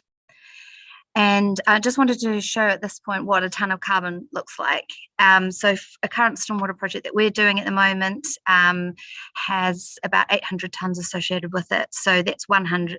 That's an example of what 1 metric tonne of carbon looks like. So it's quite a big challenge to try and reduce carbon in this manner. I've been tasked with finding opportunities to sequester or absorb carbon through the Auckland region, and Healthy Waters has decided to focus on blue carbon sequestration rather than terrestrial planting, because these coastal systems have been shown to remove vast quantities of carbon, up to 20 times per hectare more than terrestrial forests. And they lock it into their soil for centuries. So despite their importance as a nature-based solution, very little is known about these habitats because a lot of them have been drained for farming, and there's very, very little data on what these sequestration rates of these environments can achieve. And we have one figure that shows that they are already sequestering near to 71,000 tonnes of carbon per year, and that's likely to be an underestimate. So there's just not the data in New Zealand on what these ecosystems can do. When you start to look at regenerating these coastal systems, obviously this comes with it as many, many co-benefits. And for example, you're going to see increased protection from flooding, the return of biodiversity through restoring these ecosystems, cleaner water, better for fisheries, there's opportunity then for tourism, and then financial opportunities exist through the carbon offsetting markets to provide landowners with a financial benefit where they retire land, they can gain some carbon credits. So this is all very in its infancy in New Zealand, and these opportunities are waiting to be explored further. Also, we have the opportunity to involve communities in some of the monitoring of these sites and ensuring that the restoration is undertaken in accordance with a Te Ao Māori approach, and making use of Mataranga Māori experience to ensure that these sites are regenerated properly. So when you regenerate these types of areas, there's a lot of stakeholders. First of all, you've got your scientists, and they'll need to actually undertake the carbon analysis of these sites, determining what the carbon that it's actually holding. There is significant knowledge gaps around New Zealand about what these systems can hold, and we do need more emissions data. Landowner approval will be pivotal in getting these projects underway. There's small parts of council land that can be converted into saltmarsh sites, but you're going to get a bigger bang for your buck when you do large areas. And today, international projects have looked at whole harbours where you're looking at like 500 hectares of land being restored. It's key that this work is undertaken with local iwi partners to leverage that Mataranga Māori experience, and the previous history of this land will be very important when determining how to best to restore it. And finally, you've got your blue carbon markets. The emissions trading scheme doesn't currently account for blue carbon at the moment, but the voluntary carbon market does, and there's a wide range of ways that these can be restored so that they can attract sort of premium credits, because you're going to be restoring not only the carbon element to it, but also other biodiversity, ecological and social impacts will be achieved. And so that's the sort of stakeholders that are involved. Healthy Waters has undertaken a mapping exercise of the Auckland region to identify the areas which have the biggest potential to be restored. Its habitats that we're going to have the best potential are the ones that are not degraded and that have sort of a healthy environment. As I said, we've undertaken a mapping exercise, and actually the South Kaipara Harbour has come up as having a high proportion of historical carbon rehabilitation areas in it, particularly in that southern harbour. So what we're trying to look for now is like a pilot site within this region. You're looking at a minimum sort of 30 hectares to try and get a pilot accurate site, a site with some sufficient data underway. Depending on the state of the environment, what you do need to do to restore it can vary. It could be as little as just letting the water re-enter, removing any sort of impediments to that water re-entering, or it could be sort of some softer engineering where you dig a few canals. Unlike terrestrial forests, salt marshes are very quick to re-establish and only take a couple of years. So under the voluntary schemes, as soon as a wetland is restored and the data is supplied with accordance with the prescribed methodology, carbon credits are issued for the next 20 to 30 years, and these are averaged to account for slightly lower sequestration rates at the start. So that means that a landowner can expect to start generating credits as soon as the ecosystem has been restored. And then there's just ongoing monitoring that needs to be undertaken every 5 years or so, depending on the methodology. To date, we have found that work in the blue carbon field has been very fragmented across the country, with various organisations often acting in isolation with each other.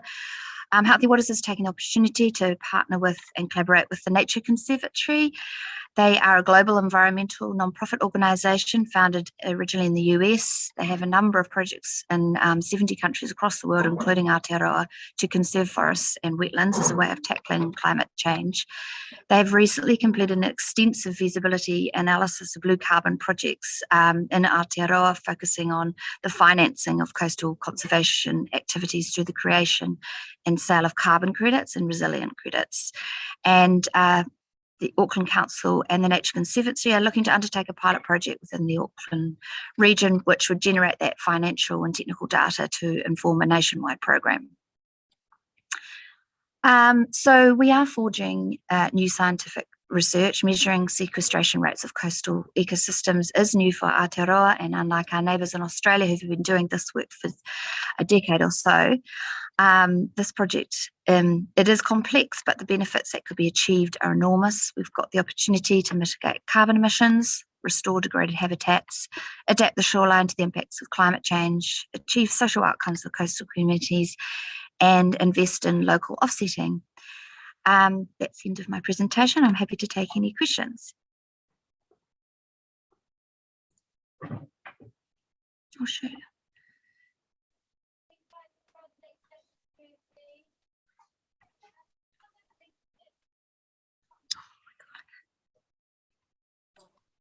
Thank you very much, Lee.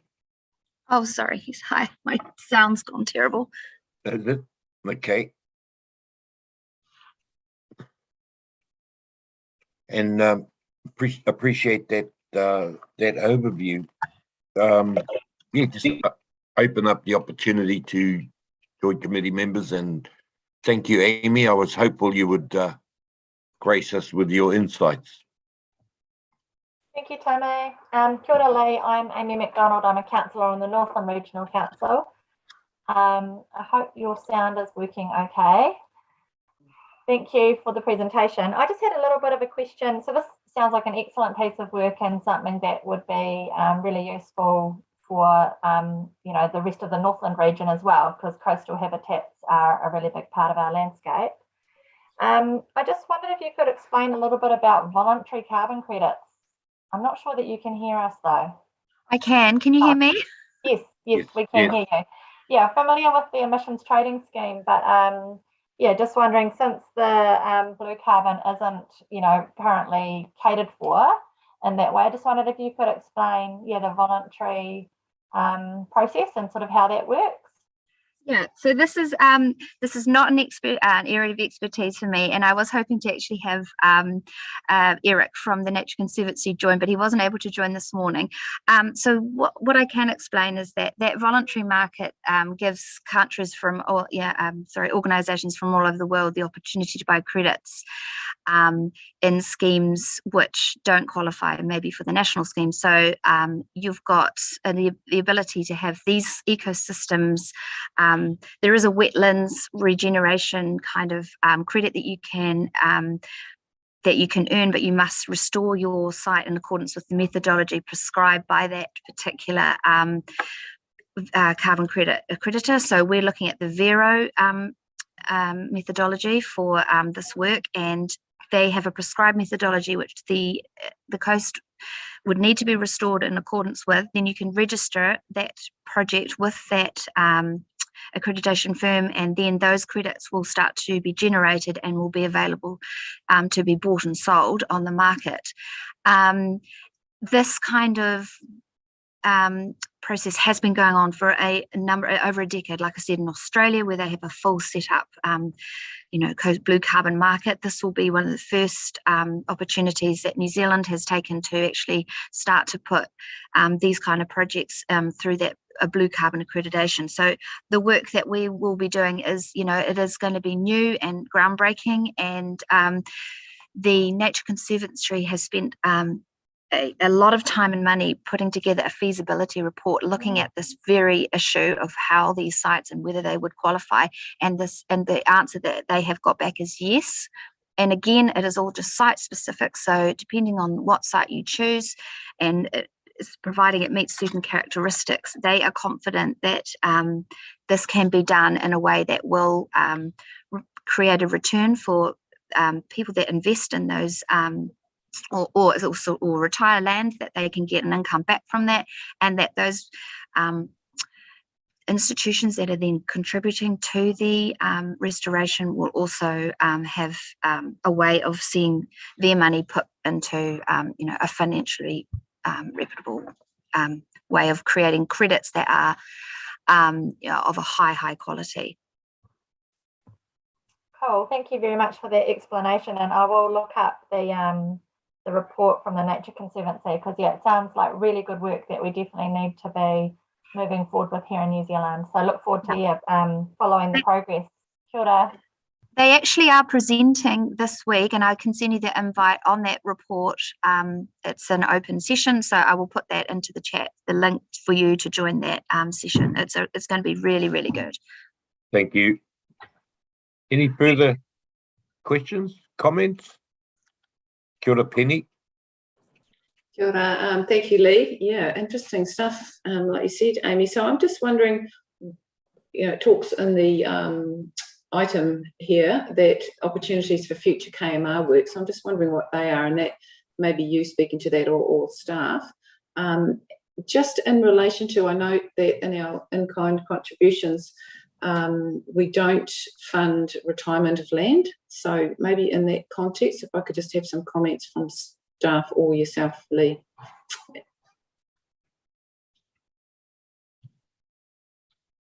And by retirement of land, I'm assuming that means wetland restoration, or maybe it doesn't, I don't know. So my understanding of the not funding the retirement of land is not ongoing payment for the opportunity cost of that land not being in production any longer. And John might jump in if I've read the history wrong there.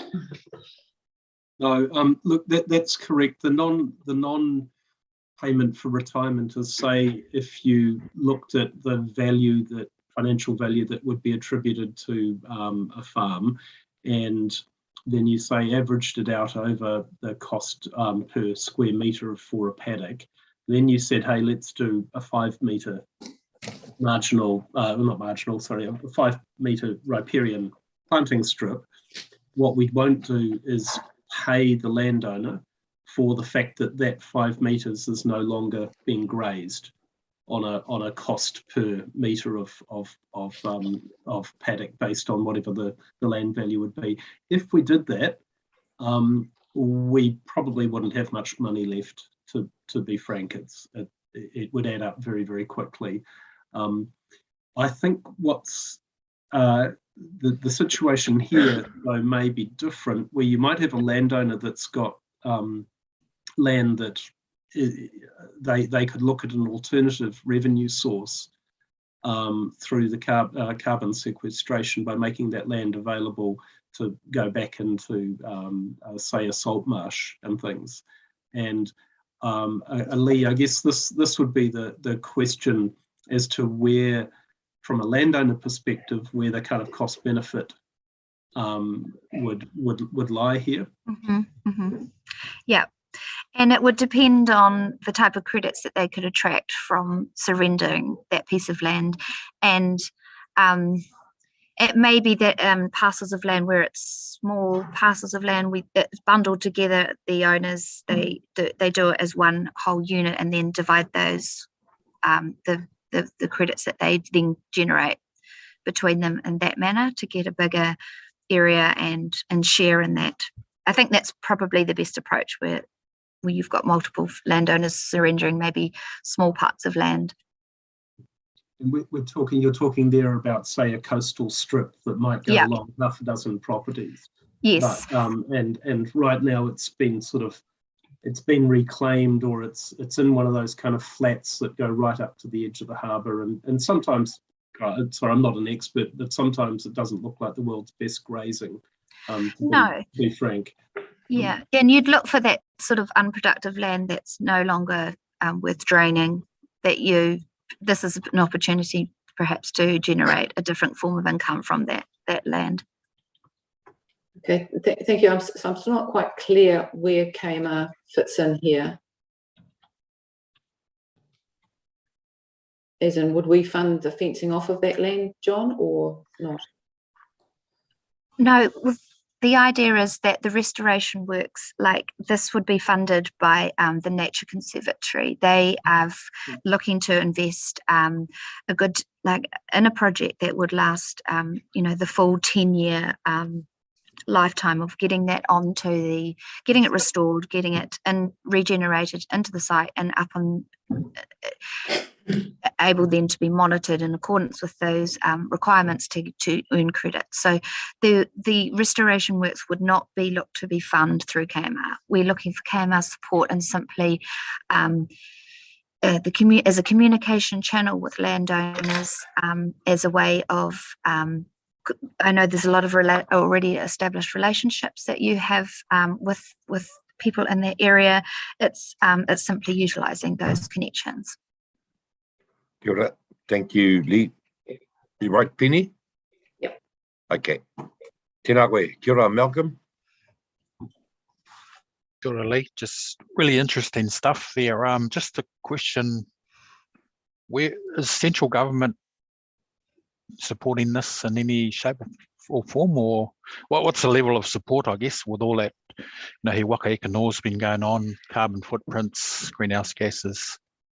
There's lots of talk, and there's lots of talk only at this stage. So you know, we're trying to get out in front of this now. We know that certainly Auckland Council knows that its carbon footprint is not going to disappear by simply, you know, reducing our emissions. There's going to be some action we have to take to actually start absorbing as well, because we just can't we can't design it all out. The government has been supportive of, in words only, of what we're doing, and I haven't seen any on the ground action. The emissions reduction plan was quite weak on this as well. It's just, we're going to have to just take these steps and let the science, you know, show that this can be done. The data needs to be collected. It's just not there. That's the approach that we've decided to take. Kia ora. Kia ora, John. Little bit of thinking out loud here. It could be that if we ensure that the KMR field advisors who are working directly with the community on sediment reduction plans and things are aware of this work and this opportunity when they're working down in the south. So the KMR here could be, as Lee was suggesting, you know, we could be a conduit of information to such landowners who have coastal or estuarine land such as this. Is that the kind of thing that you'd be looking for there, Lee? Yeah, absolutely. You know, first and foremost, we just need to get some data, you know, boots on the ground, get some data back from these sites to understand what they're doing. And then it's to utilise organisations like the KMR to then, you know, share that news, get, you know, be that communication channel and conduct and share. And in the way that, you know, at the moment I did say that the data that is out there and the work that people are doing is very fragmented around the country right now, and we hope to establish a strong sort of blue carbon network of bringing together all these people involved in this space so that we can share information and share all of these good work and the projects that are actually doing some really good stuff. And look, the final obvious avenue also is the KMR Pānui and things that goes out. So, you know, we've got our own ways of getting information out there too. Kia ora. Yeah, kia ora. I missed the last couple of steps or points you made, John. Did you say distributing the slides? No, I don't. I wouldn't say anything concrete right now. I think this is a very useful heads up from Healthy Waters about this piece of work, and as it progresses and Healthy Waters has, you know, specific messages that they're keen to relay, then obviously we've got a strong relationship here as with Auckland Council as one of the funders of the program, and I think it would be a matter of Healthy Waters working with Kaipara Motikuta staff in the first instance and sort of going, well, would it be appropriate, for example, to put something in a pānui, KMR Pānui, alerting people to an opportunity, or would it be something that was appropriate for KMR field advisors to know about? So if they were working with a landowner who had these kind of coastal areas in their property, the field advisor would be able to say, hey, there's an opportunity over here. We don't necessarily fund it, but here's the details and the information. Okay. Yep. Thank you. Lee, I wondered if you could put up your slides, the one that showed stakeholders with the connections to the various levels of interest. That slide number 6. Okay. The starting point, in my opinion, and this is going from 2014, not yesterday, nothing to do with DEDA funding or anything. It is critical from a Kaipara perspective that the term stakeholders is reserved for any time we want to put the matter to a game of chance. Okay, so we're not stakeholders. Our interest in Kaipara Moana is because of its significance as a piece of nature, as a piece of the environment. So stakeholders belong in another context, not in the KMR context. We would like to think that we are talking about genuine partnerships and genuine relationships based on partnership back to the Te Tiriti o Waitangi. That's the first one. So if you move to slide 7, please. It talks about 6,179 hectares of area. And I just wanted to get some clarification. That green spot there where the cursor is, or right there. Is that seagrass or is that something else? Seagrass. That is Yes. seagrass. Okay. Yes. Now let me give you a bit of context. In the days when we were expected to join the queue and chase public funding or provincial growth funding for KMR, we did put the question to the Crown: is seagrass considered vegetation suitable for sediment reduction? And the answer was, it's not going to be part of the 1 billion trees, so sorry. Now, the point I want to raise here is that as the quality of the Kaipara Moana improves, it is critical that all of that effort is traced back to the very origins. Now, we are of complete understanding that seagrass is critical for snapper reproduction. And the value, therefore, is multiple. It's not necessarily in the sort of blue carbon market, but I guess raising it at this point is to alert the Joint Committee about the kind of relationship and engagement that we need to have with third-party groups such as Nature Conservancy, and of course supported by groups like Healthy Waters across all of this. The pilot project site, I guess, is another one of these issues that the consideration, all due respects to the field advisors, the consideration has to be made at the governance table as to how that proceeds. Because what we don't want to end up trying to manage is a competition between TNC, the Nature Conservancy, and KMR. So John, Tom, Lee, and the rest of the Joint Committee, I think the discussion points have been around our table on third-party relationships, third-party agreements, third-party partnerships. The last thing we want to be managing, as I said, is a competition for the landowner between offer A, offer B, offer C, and somewhere in the middle, when Nature Conservancy decides to relocate to another part of the globe, we're left holding the baby again.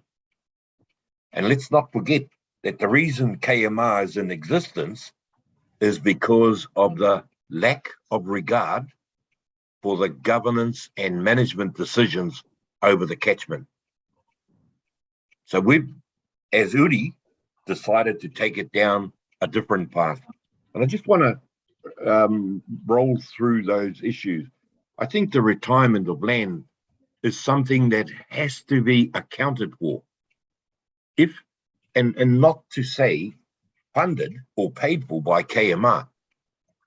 But you know, John Hutton, the early discussions we had with David Tapsell and his experience with the Tarawa Lakes remediation and the settlement efforts there, he came to a meeting, a joint workshop meeting, and made the point that on reflection, it would have been more efficient in terms of resource and effort to have retired land blocks than to have tried to get them to manage the sediment runoff.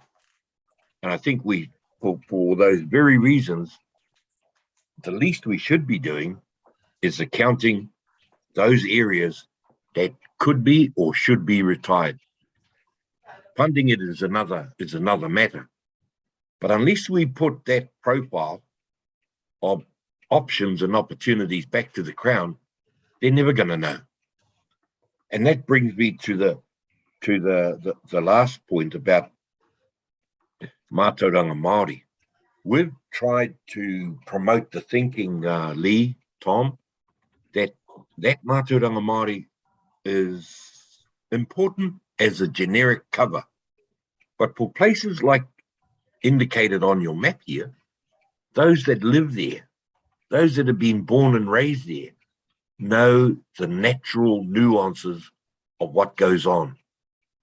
And sadly, sometimes that ends up in the background somewhere, while a third party breezes in, takes what they want and breezes out, and then writes up a profile without the place or without the connection to the places. And this, again, is an indication of how research and data has been collected off the Kaipara Moana over years. And there are many examples of, there is not one research monitoring plan to cover the harbour. And I think what we could all benefit from is joining a few more dots along those lines. So I guess this is a great start, and I am really confident that KMR, that as a joint committee, would really support this kind of direction. However, I wanted to raise those points to try and enhance the opportunity, not to create a rod for our own backs. In essence, the option and opportunity, I'd like to think that Ngā Maunga Whakahi would step up, Jane and Cherie, around the options and opportunities at that bottom end, particularly on that South Head Peninsula, knowing the interest that Kaipara Uri hold there, not only through the marae, but the whenua and particularly Ōtakanini Tōpū. So, well done. I think it's a great start. Kia ora.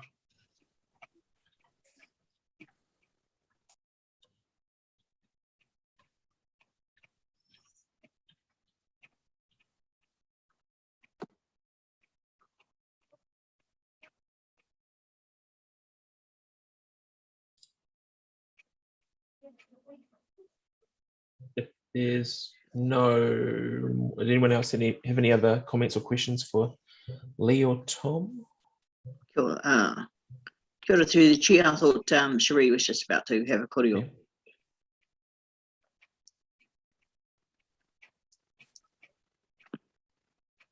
Kia ora, Cherie, you're on mute. Kia ora. Kia ora, and just carrying on from your kōrero and even from ngā maunga whakahi, as we understand the healthy waters, we've been working on this project for a number of years with the Hoteo remediation program, along with Willie and the rest. And this is definitely something new, and this is something we will definitely be taking back to ngā maunga whakahi and our environmental arm. So thank you, and I guess there's more to go from here. Kia ora. Kia ora, through the chair. Thank you for that, Cherie. The same would be Lee in terms of our other ahu whenua relationships that we have, though I thought you had already started the conversations with Ōtakanini. Tom might be able to answer that, I'm not sure. Good. Thank you. Yeah, you'll send the link through, so yes, either Cherie or I will attend. Kia ora. Kia ora. Well, thank you very much. I think that's been a real boost to the concerns that have been around over, the balance. As you say, there is a lot of rhetoric out there over the ETS, carbon credits and the likes, and having something like this connected to Kaipara Moana is very, very useful, and want to say a big thank you to you both and to you all with regards to this proposal, and look forward to the next iteration, and certainly as matters develop from a KMR joint committee, and of course the Kaipara Māori Kura in terms of the relationships to third-party funding. And appreciate the presentation, and look forward to receiving further information. Yes. Kia ora. Thank you.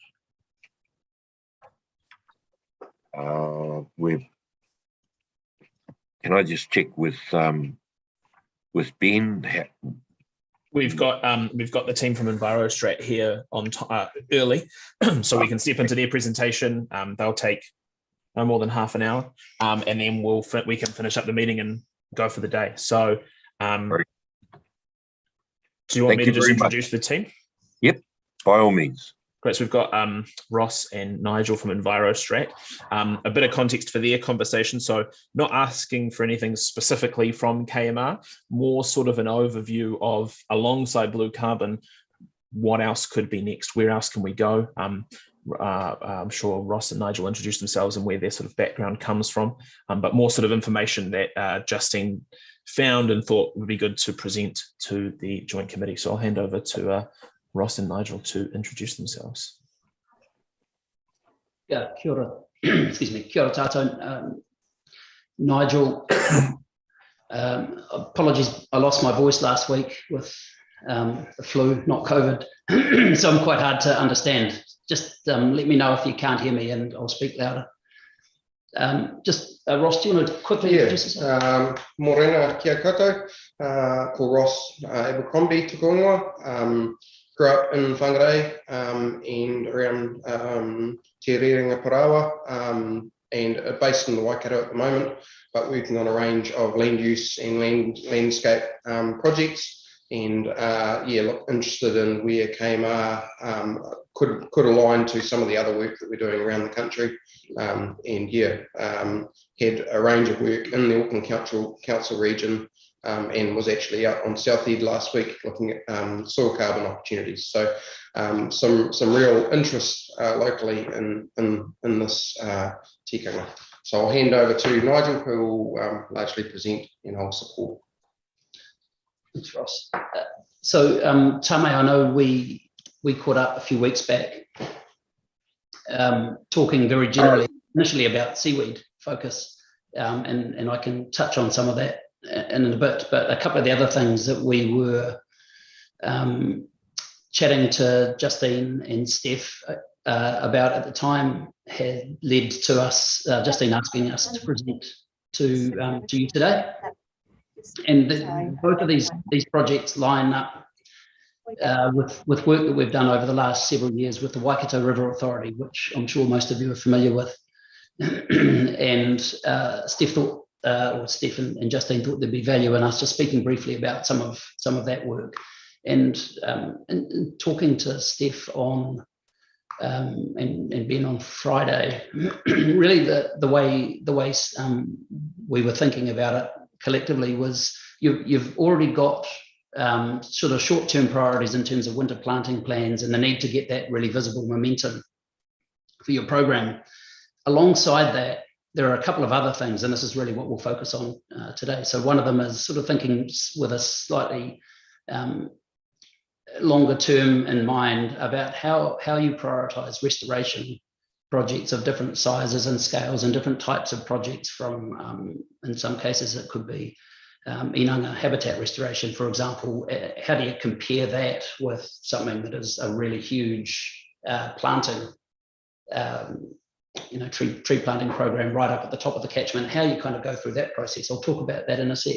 And then the third thing that we were discussing was thinking about opportunities for beyond the grant funding that KMR has and how to generate additional investment into things that provide both the environmental impact that you're looking for, or environmental changes, as well as providing a positive return on investment. And some people call this impact investment. So we'll talk briefly about some work we've been doing in the Upper Waipa catchment. Go to the next one. So this restoration strategy that I'll talk about over the next 5 or so minutes. Just context, I'm sure you've all heard of the Waikato River Authority, but it's the Waikato and Waipa catchments are just over 1 million hectares, so the biggest catchment in the country, going from Hooker Falls right down to Port Waikato. There's five river iwi. There was a treaty settlement in 2008 that created the Waikato River Authority and a trust fund, $220 million trust fund for restoration. And also importantly, it created Te Ture Whai Mana, so the vision and strategy that has status under the law. All of those are useful context, but really where this particular restoration strategy was coming from is that for the first several years, the River Authority was funding lots of projects, a lot of, in particular, riparian planting and fencing and setting aside areas on private land for wetlands and that sort of thing. But it occurred to them a few years in that actually really shifting the dial in terms of the big changes that need to happen to enable restoration of the catchment. Water quality obviously is the priority, but all sorts of other sort of restorative options. How do we get those things happening? Because simply planting trees along every stream and river and lake or fencing, etc., isn't going to really shift the dial. And that conversation led to the development of the Waikato Waipa river restoration strategy, and it happened in parallel. So the River Authority every year gives away roughly $6 million in grant funding to people who apply. Very similar to, I think, to your context with KMR. But in addition, through this process, the intention was to work out how can we identify and prioritize a whole lot of the restoration activities in a way that lets us think about, and the key is that prioritization. How do we compare things of different scale, where we've got perhaps different certainty of outcomes? In some cases, it might be 10 or 15 or 20 years before you see a particular outcome for a restoration project compared with something that's much more immediate. How do you compare different costs? If someone wants to do, say, a $20,000 or $30,000 restoration project versus a $20 million one, how on earth do you prioritize and compare those? There's obviously different types of restoration as well: water quality, native biodiversity, soil conservation, etc. and importantly, different locations. And so you've got very, very different, if you go from the top of the catchment up towards the lake, all the way down to the bottom end, completely different contexts and different challenges, much as you do. And also that last bullet point there is how do we align the cultural priorities that the Five River iwi have with what the Western science priorities might be in terms of the types of restoration projects that they would do. So that led us to down a path, and it was a pretty big bit of work. It was a good couple of years. But what we did was we adapted a process called INFIR, which stands for Investment Framework for Environmental Resources. It was developed in Australia for when the Murray-Darling funding was announced. I think it was a couple of $2 billion in Australia, and the concern then from the folk who developed this INFIR process was that you've got a couple of $2 billion that'll go to politically popular projects that won't necessarily be the big game changers that we need. And so coming up with a way that takes out that sort of political decision making as a means of prioritization, and actually lets us look at lots of different projects and compare and contrast them, different types of projects, as you can see here.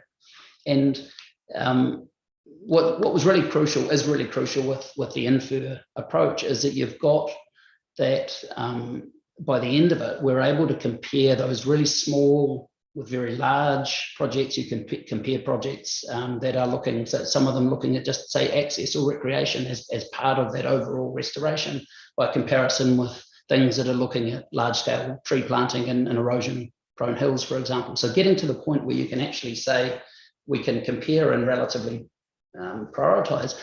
Also, INFIR is both that stakeholder-led input as well as the really strong sort of top-down, the technical expertise that can come in, and recognise that both what the people on the ground know, whether it be people from local hapu, whether it be land care or catchment groups, local residents, they know a hell of a lot about those areas. I think one of your comments before to the Healthy Waters people was sort of talking about that. So you already know what's happening there. So it's essential that when you're trying to develop those strategic priorities for restoration, you have to have that input, but also you need that science input as well, so that you're identifying projects that are going to be technically feasible, that will also be able to be designed in a way that is likely to lead to those outcomes that you're looking for.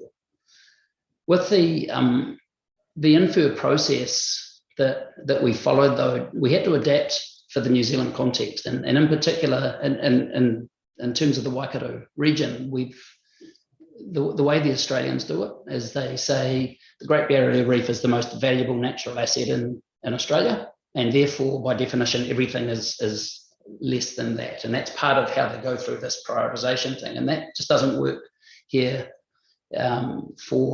especially with that Māori context, and trying to say that in our case, the Waikato River is less valuable or more valuable than, say, Lake Taupo or other natural features just didn't make sense. And so the way we adapted it there was to align it with the vision and strategy objectives. There are 13 objectives under the vision and strategy, and how well do particular restoration projects line up with the vision and strategy is a much easier and more sensible way of doing it, and certainly in our country context, than trying to pretend that everything is less valuable than one particular feature. The other thing we did was each of the river iwi had provided a student that was supervised through the University of Waikato to prepare the cultural priorities for their particular tribe. And those cultural priorities weren't subject to the same Western science technical input. Some of them, there was definitely duplication or alignment between some of those projects. Some of the cultural priority projects that align with some of the water quality and biodiversity, etc. projects. But also there were a lot of projects identified by each of the different river iwi that were not necessarily focused on particular remediation. So some of it was, for example, making sure that some of that oral history was being recorded in a way that will last, or developing catchment plans or priority or plans for particular areas of really high cultural value. So those, what we did was we sort of created a safe place for the river iwi through those students, and completely separate from all of the other sort of prioritization and decision making for that. And that was really, we think, really effective way to deal with. I better move on to the next project that we wanted to talk to you about. So this is a concept called impact investment, which some of you will be familiar with. So the idea of impact investment is that you are, the questions that we're asking, and we did this in the Upper Waipa catchment, and we're doing it in a couple of other parts of the country at the moment, is for some of these really big environmental problems we've got, and sediment and the Kaipara is a really good example of it. In addition to that, looking for that grant funding to enable us to pay for things to be done, is really can we generate investment into those areas through land use change, for example, in a way that will provide a positive return on investment, so financial return on investment, but will also deliver the environmental outcomes and the social outcomes and the cultural outcomes that we're seeking through this. And so it's not seeking to replace the idea of that grant funding and doing those the riparian planting and some of the land retirement tame that you were talking about before. But it's really saying there are things that can be done where we can bring external capital in a way that's aligned with what we're trying to achieve. And if we understand what investors are looking for, and this is really important, and we can then develop those projects that align with what investors want, as well as aligning with what we're looking for, then we can potentially bring in some really significant funds to enable things to happen. So this slide is really just showing that there's a whole lot of things that investors are looking for. They want things at scale, is really important. Ideally, they're looking for things that can be replicated. They absolutely want to have iwi and stakeholder alignment. It's essential that any of these types of projects are able to identify and measure and report on the impacts that they're going to have, be they environmental, social, cultural. And increasingly, there's a lot of international investors that are looking to come into New Zealand. A good example of an international organisation is HSBC, which is a global bank, has created HSBC CAM, Climate Asset Management. And that's got just about $2 billion that want to invest into low carbon investments. And they are really keen on New Zealand, and they are actively looking for projects that are going to generate really meaningful climate related impact. And often, especially when you think about a land use change option, the same projects, and I'll talk about it more in terms of the Waipa, the same things that you might do that will improve water quality are also going to have climate benefits and biodiversity benefits as well. So you can't actually separate them out. And so thinking about an organisation like HSBC, they are actively looking, but what they need is to have local projects that are investable, that are scalable, that align with their particular needs. And so finding them and creating them in a way that makes sure that you're fully understanding what the future investors are keen on is really important.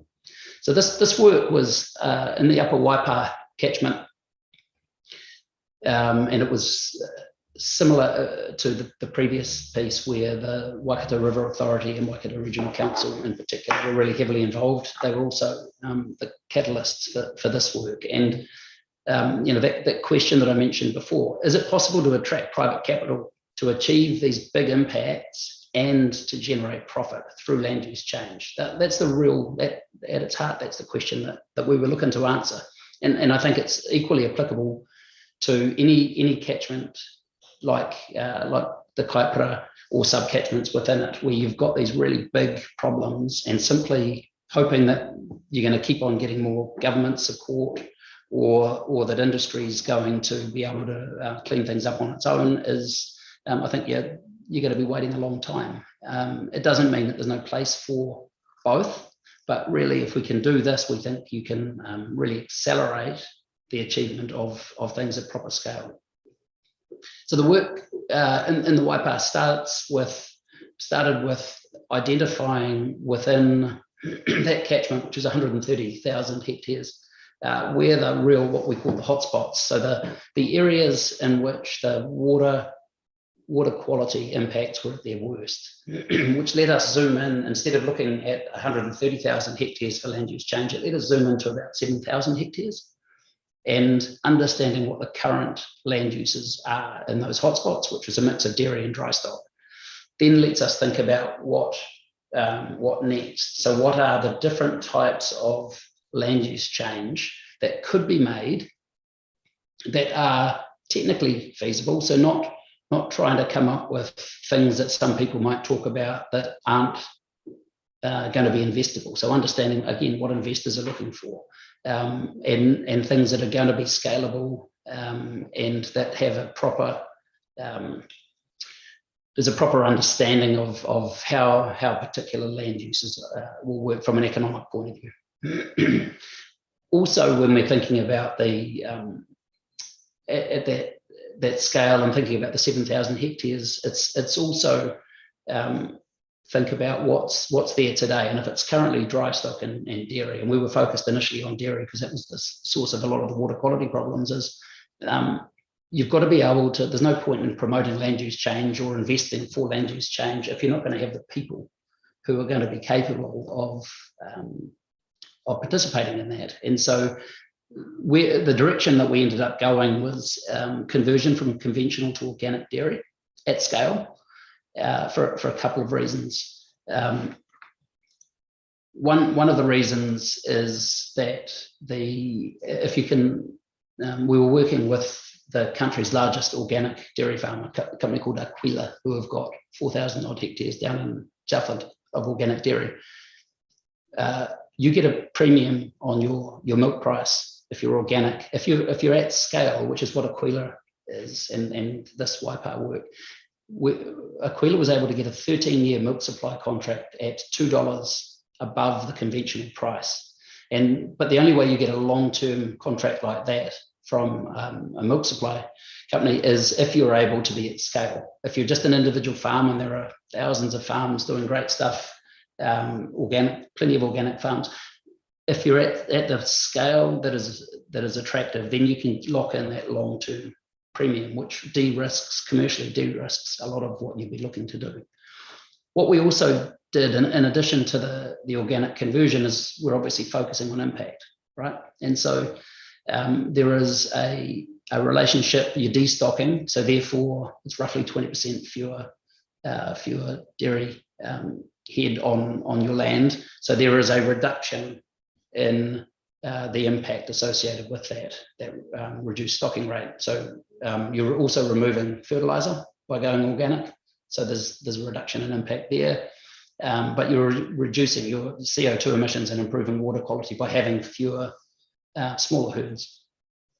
But in addition, we developed an environmental calculator that allows us at a paddock level or at a farm level or scaling up to that subcatchment area to identify other good management practices that are technically feasible and where we have a known and a well understood impact. So a lot of these are really well, the science is really well understood in terms of water quality or greenhouse gas reduction from afforestation or wetlands or sediment traps, etc.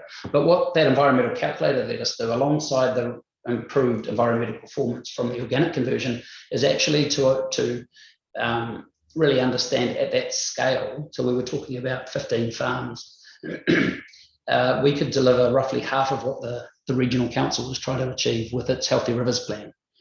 So overall, it was just about a 5% reduction in the water quality contaminants that for the entire catchment, just by intervening on roughly 15 farms. There was social impact there as well. So a couple of things across the bottom there, or 3 things. So the average age of a farmer, dairy farmer in that particular part of the country then was about 62, and there were very few people who were wanting to come into as new entrants into that, and dairy farmers, the succession planning for them was a real struggle. This is going back in time a couple of years ago, but also other local economic and social impacts. So working with local businesses, for example, nurseries and planting on farms, and Waikiria prison is in this area, and so we were developing the opportunities through some other non-profits that were there, providing workforce opportunities for inmates as examples of some of the social impact. And on the environment side, these types of interventions I was just mentioning were going to lead to, for water quality, up to 55% reduction from where they are today through some of these interventions. Remember, this is also making money, right? So it's the whole premise behind this is you're trying to reduce to be able to provide a positive return on investment, so you can have that private capital coming in. Greenhouse gas reduction, avoided emissions is referring to the switching out of fertilizer, and then the sequestration is through planting and wetlands, etc. So overall, there's actually really, really significant environmental impact that you can achieve at scale. So this is at catchment scale through this active investment. One of the interesting things I mentioned before about how important it is that we understand what investors want. And so as we were talking to lots of different investor types, and New Zealand super funds a good example, what they were saying is actually we're not as interested in water quality improvement as we are in climate change. And you see that momentum has only grown over the last few years. And so there's lots and lots of climate finance money that's out there. And so we were sort of puzzled, because what we were doing is we were focused on water quality, but actually the same interventions on those farms and the land use change leads to exactly the same greenhouse gas improvements or emissions reductions, as well as the same water quality improvements. So we just changed the name of the project to Waipa Agri Emissions Impact Investment. We didn't change anything else about it, but actually what that did is it sort of shone a light for those investors who are focused on climate, that there's something here that's relevant to climate change. The fact that you can reduce your water quality impacts by 50% is a nice to have for them, but the most important thing for those investors was actually understanding the greenhouse gas reductions of, I think we were looking at about 200,000 tonnes over the 10-year life of the project. And that's I think a really good lesson for us, or for anyone thinking about this, is make sure we understand what the priorities are for investors when we're developing these sorts of projects. I'm just conscious of time. When we spoke a few weeks back, Tame, we were primarily talking about seaweed. And I'll just touch real quickly. So there's a project we've developed in the Hauraki Gulf and in the Bay of Plenty seaweed farming pilot, where we have got, that's a clonia, which is a native brown seaweed that you'll see washed up on beaches after a storm. We've got 4 pilot farms underway at the moment. We're developing a blue carbon pathway to market. So thinking about how to use blue carbon to be able to put into agri soils to build up soil carbon, but also provide permanence in terms of sequestration. That work we're about 1 year into the pilot there, and it's as much, what we're doing at the moment is creating a supply chain for seaweed, because there is none in New Zealand. There are some companies, Agrisea, who we're partnering with as a good example, that are doing some really great work with seaweed, a lot of benefit, a lot of local jobs. but they rely on seaweed to wash up on the beach, so no one is farming it in New Zealand, and so we're just doing that at the moment with them.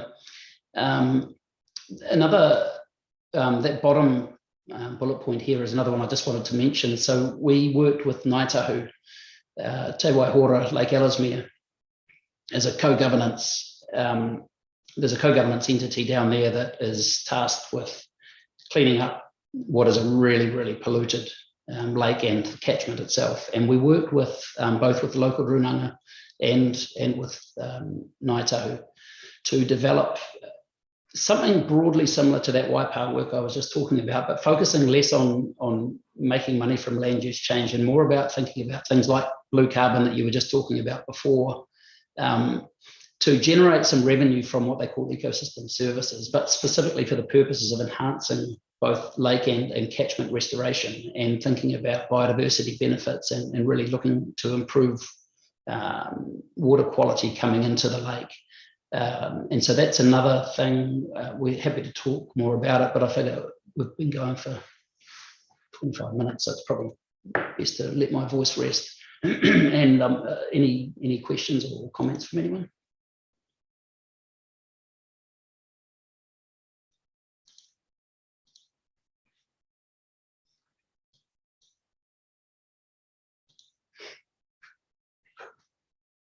Just getting myself organized, Nigel. Okay. Thank you very much. Very, very enlightening indeed. And just invite the Joint Committee with any comments. I'm sure Amy McDonald has got a book full. Kia ora, Amy. Kia ora, Tame. Kia ora, Ross, and sorry, Nigel. Kia ora, thank you. That was just extremely interesting. My name's Amy. I'm a councillor on the Northland Regional Council. Really cool to see this work coming through and see the way that you guys are helping these environmental projects realise their potential, you know, through linking that connection with what's happening in our markets and investment. So I guess I just really want to thank you for the presentation and say that I'll be looking up some of these examples and reading a bit more. It's a real shame Justine isn't able to be here today, because it'd be quite cool to understand sort of her, you know, obviously there's a lot of opportunity here for connection between the Kaipara Moana project and the work that you are doing elsewhere. So it'd be good to pick her brains on what she thought those opportunities were. And I guess just from a Northland perspective, I'll be thinking about that as well. And just really nice to meet you today. Thank you. Not really any questions, but just want to say keep up the good work, and I hope to speak again soon. Kia ora. Kia ora. Kia ora. Amy. Any further questions, comments? Kia ora, Penny. Kia ora, thank you, Tame, and thanks, Ross and Nigel. That was really interesting. Both these presentations have been great. Thank you, staff. Really good. Just got a quick question, just with these investment or investors, and I don't want to detract at all from the good work that's being done. Are they motivated, or some of them motivated by offsetting other things that they're doing? Question. Some, yes. If you look globally at, you know, there are announcements literally on a weekly basis from new sources of funding and big announcements being made, and some of that absolutely. And I think what's really important, Penny, is and I didn't probably emphasize it as much as I should have, but it's essential that we understand what our investors are looking for and what they don't want, but actually it's the other way around as well. And because I think sort of what you might be thinking is the risk of sort of bad investors, if you like, that are looking to greenwash or to apologize for their bad deeds elsewhere.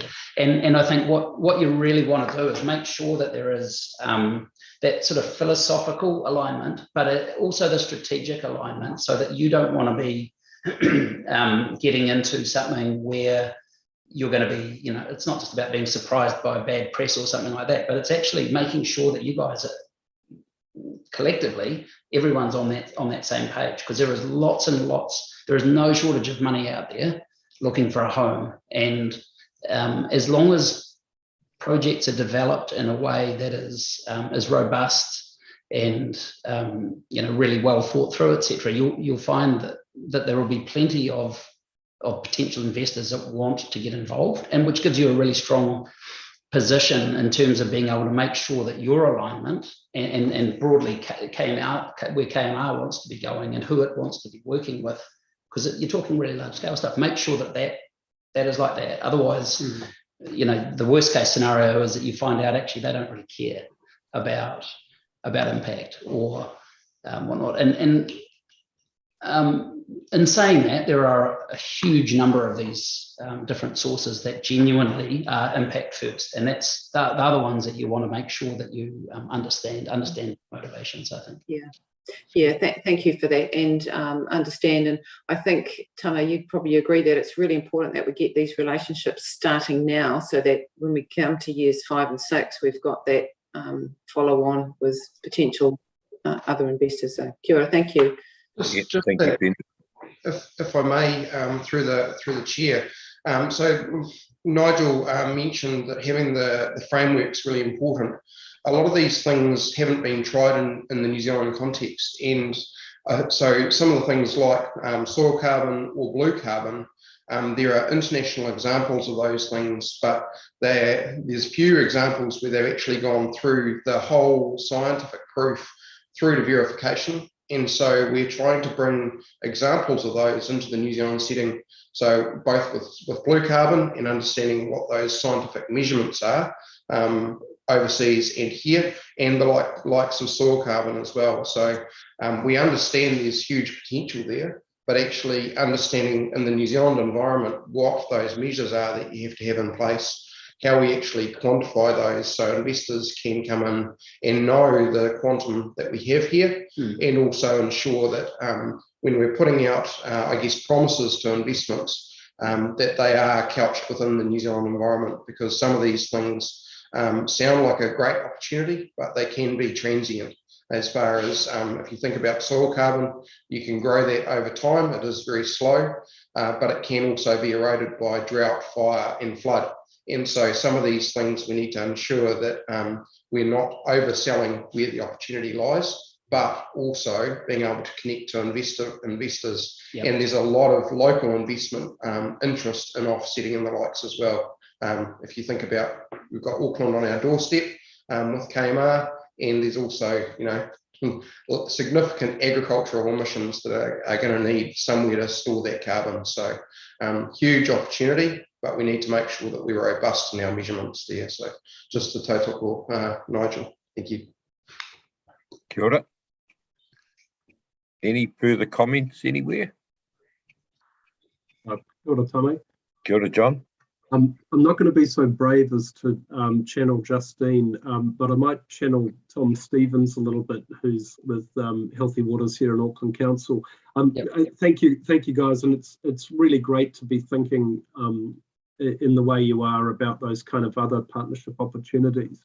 You were referring to the need to kind of really identify where the hot spots and things are, and the positive aspect, and this is me channeling Tom, is that the investment that the KMR is making in the freshwater management tool, which is effectively an extension of the Auckland Council tool up into the balance of Northland, really should allow us to do a bunch of that hotspot identification.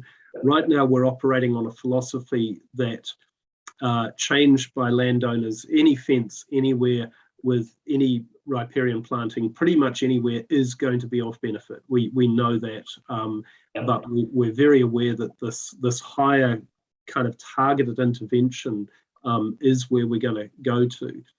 The worry that I've always had is that as soon as you start doing that, the cost to those specific landowners really starts to go up.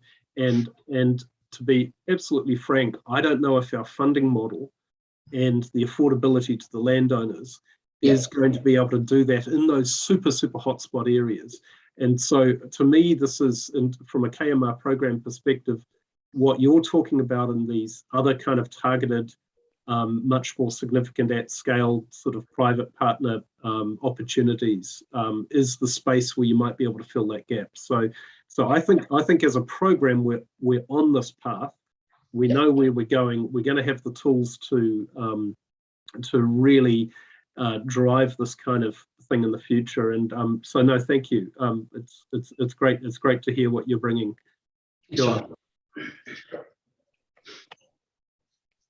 Well, kia ora. If there are no further comments, I've got a couple of points I wanted to raise as a compliment, I guess, to you both, Ross and Nigel. Thank you very much on the back of the previous discussions, particularly, and of course, knowing the links to this whole blue carbon economy, Nigel, from the early days of trying to convince Doc and the Crown around the Hauraki Gulf. But, you know, that's another story, and here we are. But I guess the point I wanted to pick up on and really emphasize for our joint committee is the point of intervention or intersection of KMR with climate change. And I think that, to me, is what stuck out, Nigel, as you were going through that presentation, because we're, you know, from all intents and purposes, and ticking alongside of the comments from John Hutton as well, the options and opportunities that we were really trying to explore back 2014 was the kind of framework that could work in the salvaging Kaipara Moana. Because the end point from, you know, in 2014 was to say, give it 20 more years and we'll be managing the world's largest mudflat. Yep. That's from 2014. And so it, I think it's important. I've had similar discussions when, and again, it was looking at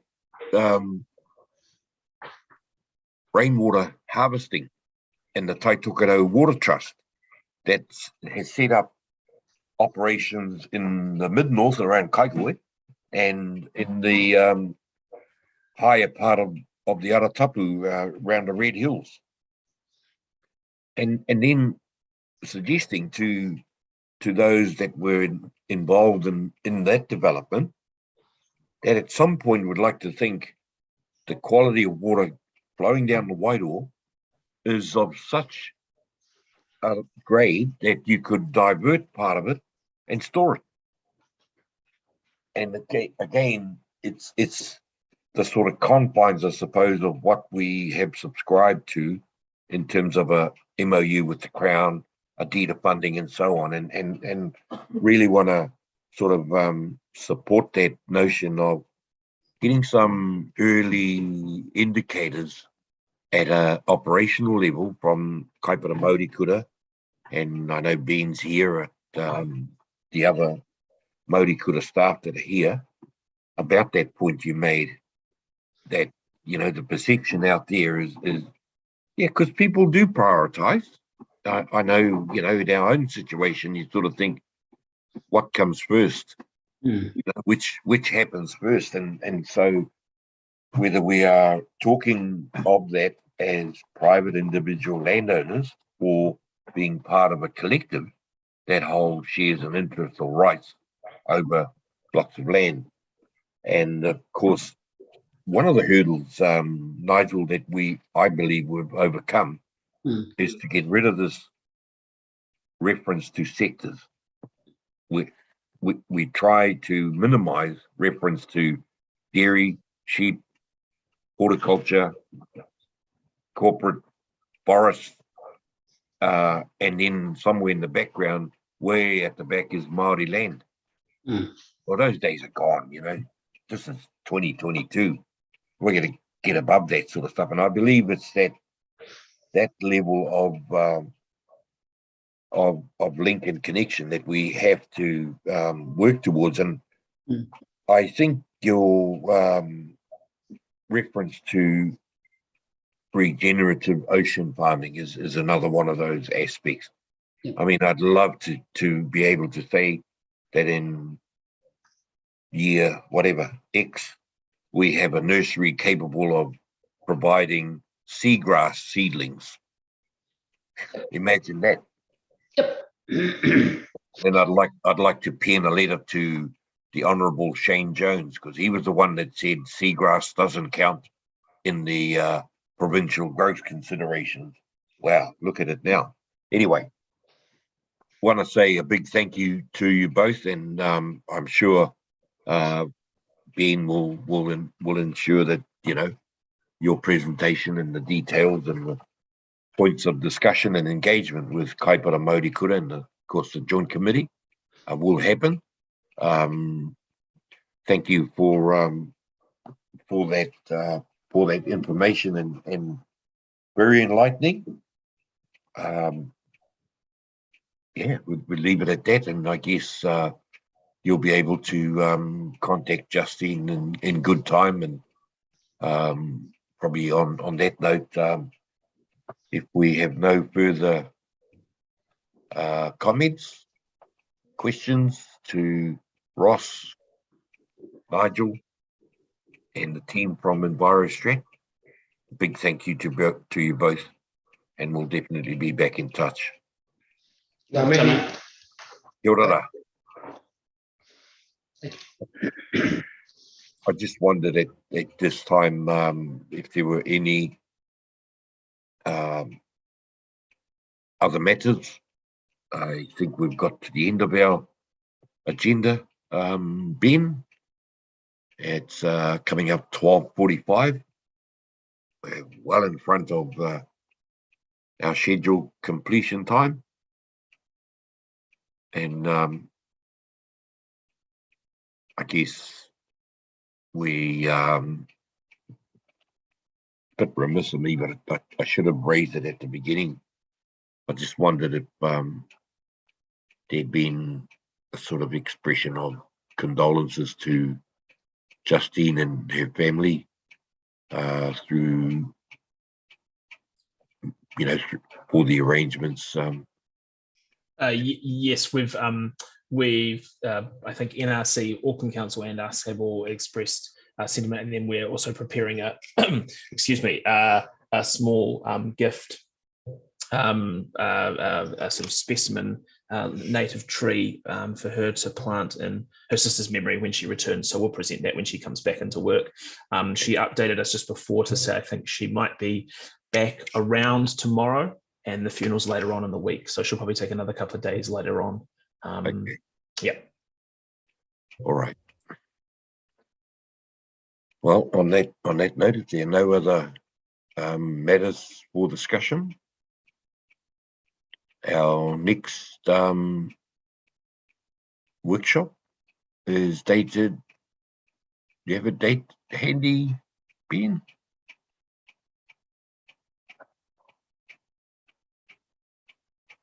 July 18th. 18th of July is our next workshop, and then followed on by our next joint committee meeting. It'll be in August, I guess. Yeah. I suppose on that matter, we, well, as I understand it, by September, this orange light business or the COVID restrictions will have shifted. Have I got that right? Penny, as far as NRC goes? I think the 20th of this month, they're reviewing the traffic light system, Tame, so maybe after that, if there isn't in fact a change. Okay, I was just conscious that at some point would probably need to get some agreement around reverting to our face-to-face meetings and recommencing the options to take a joint committee onto our marae. I know it came up yesterday in terms of the mangakahi, and but it came up as a bit of a challenge. the chairman lives in Mankahi, and here he is going all over the catchment to make sure everyone else is looked after, but not his own people at home. But I was sort of half expecting that anyway.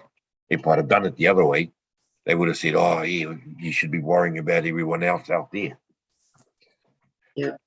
Anyway, but that's good to know. So keep an ear out, keep an eye out on your email notifications around when we. Yeah. So there's two components there. So care drainage has to be one of it. You know. Oh, kia ora, Lee. So Elka, I hope you've managed to give us another couple of big green ticks on all systems go in the Kaipara Moana catchment area, and would like to sort of think we've we're making real progress on the DETA funding and of course the MOU. Thank you one and all. Hope you found that useful as we've gone through the agenda. Well done to the Māori Kura staff. Look at that. We've trimmed the efficiency of our waka to such an extent where it's now coming up to 12:47, and we were scheduled to conclude our meeting at 1:30. So tēnā koutou, kia ora mai tātou katoa. Kia tuku ake te reo taupoki tā tātou huihuinga. Kia taunu kia tātou katoa, kia ta whai o tō tātou ari ki ari hukraiti. Te pepe ngātahi ki te wairua tapu, ake, āmene. Kia ora tā. Kia ora. Kia ora. Kia ora. Kia ora. Kia ora. Kia ora.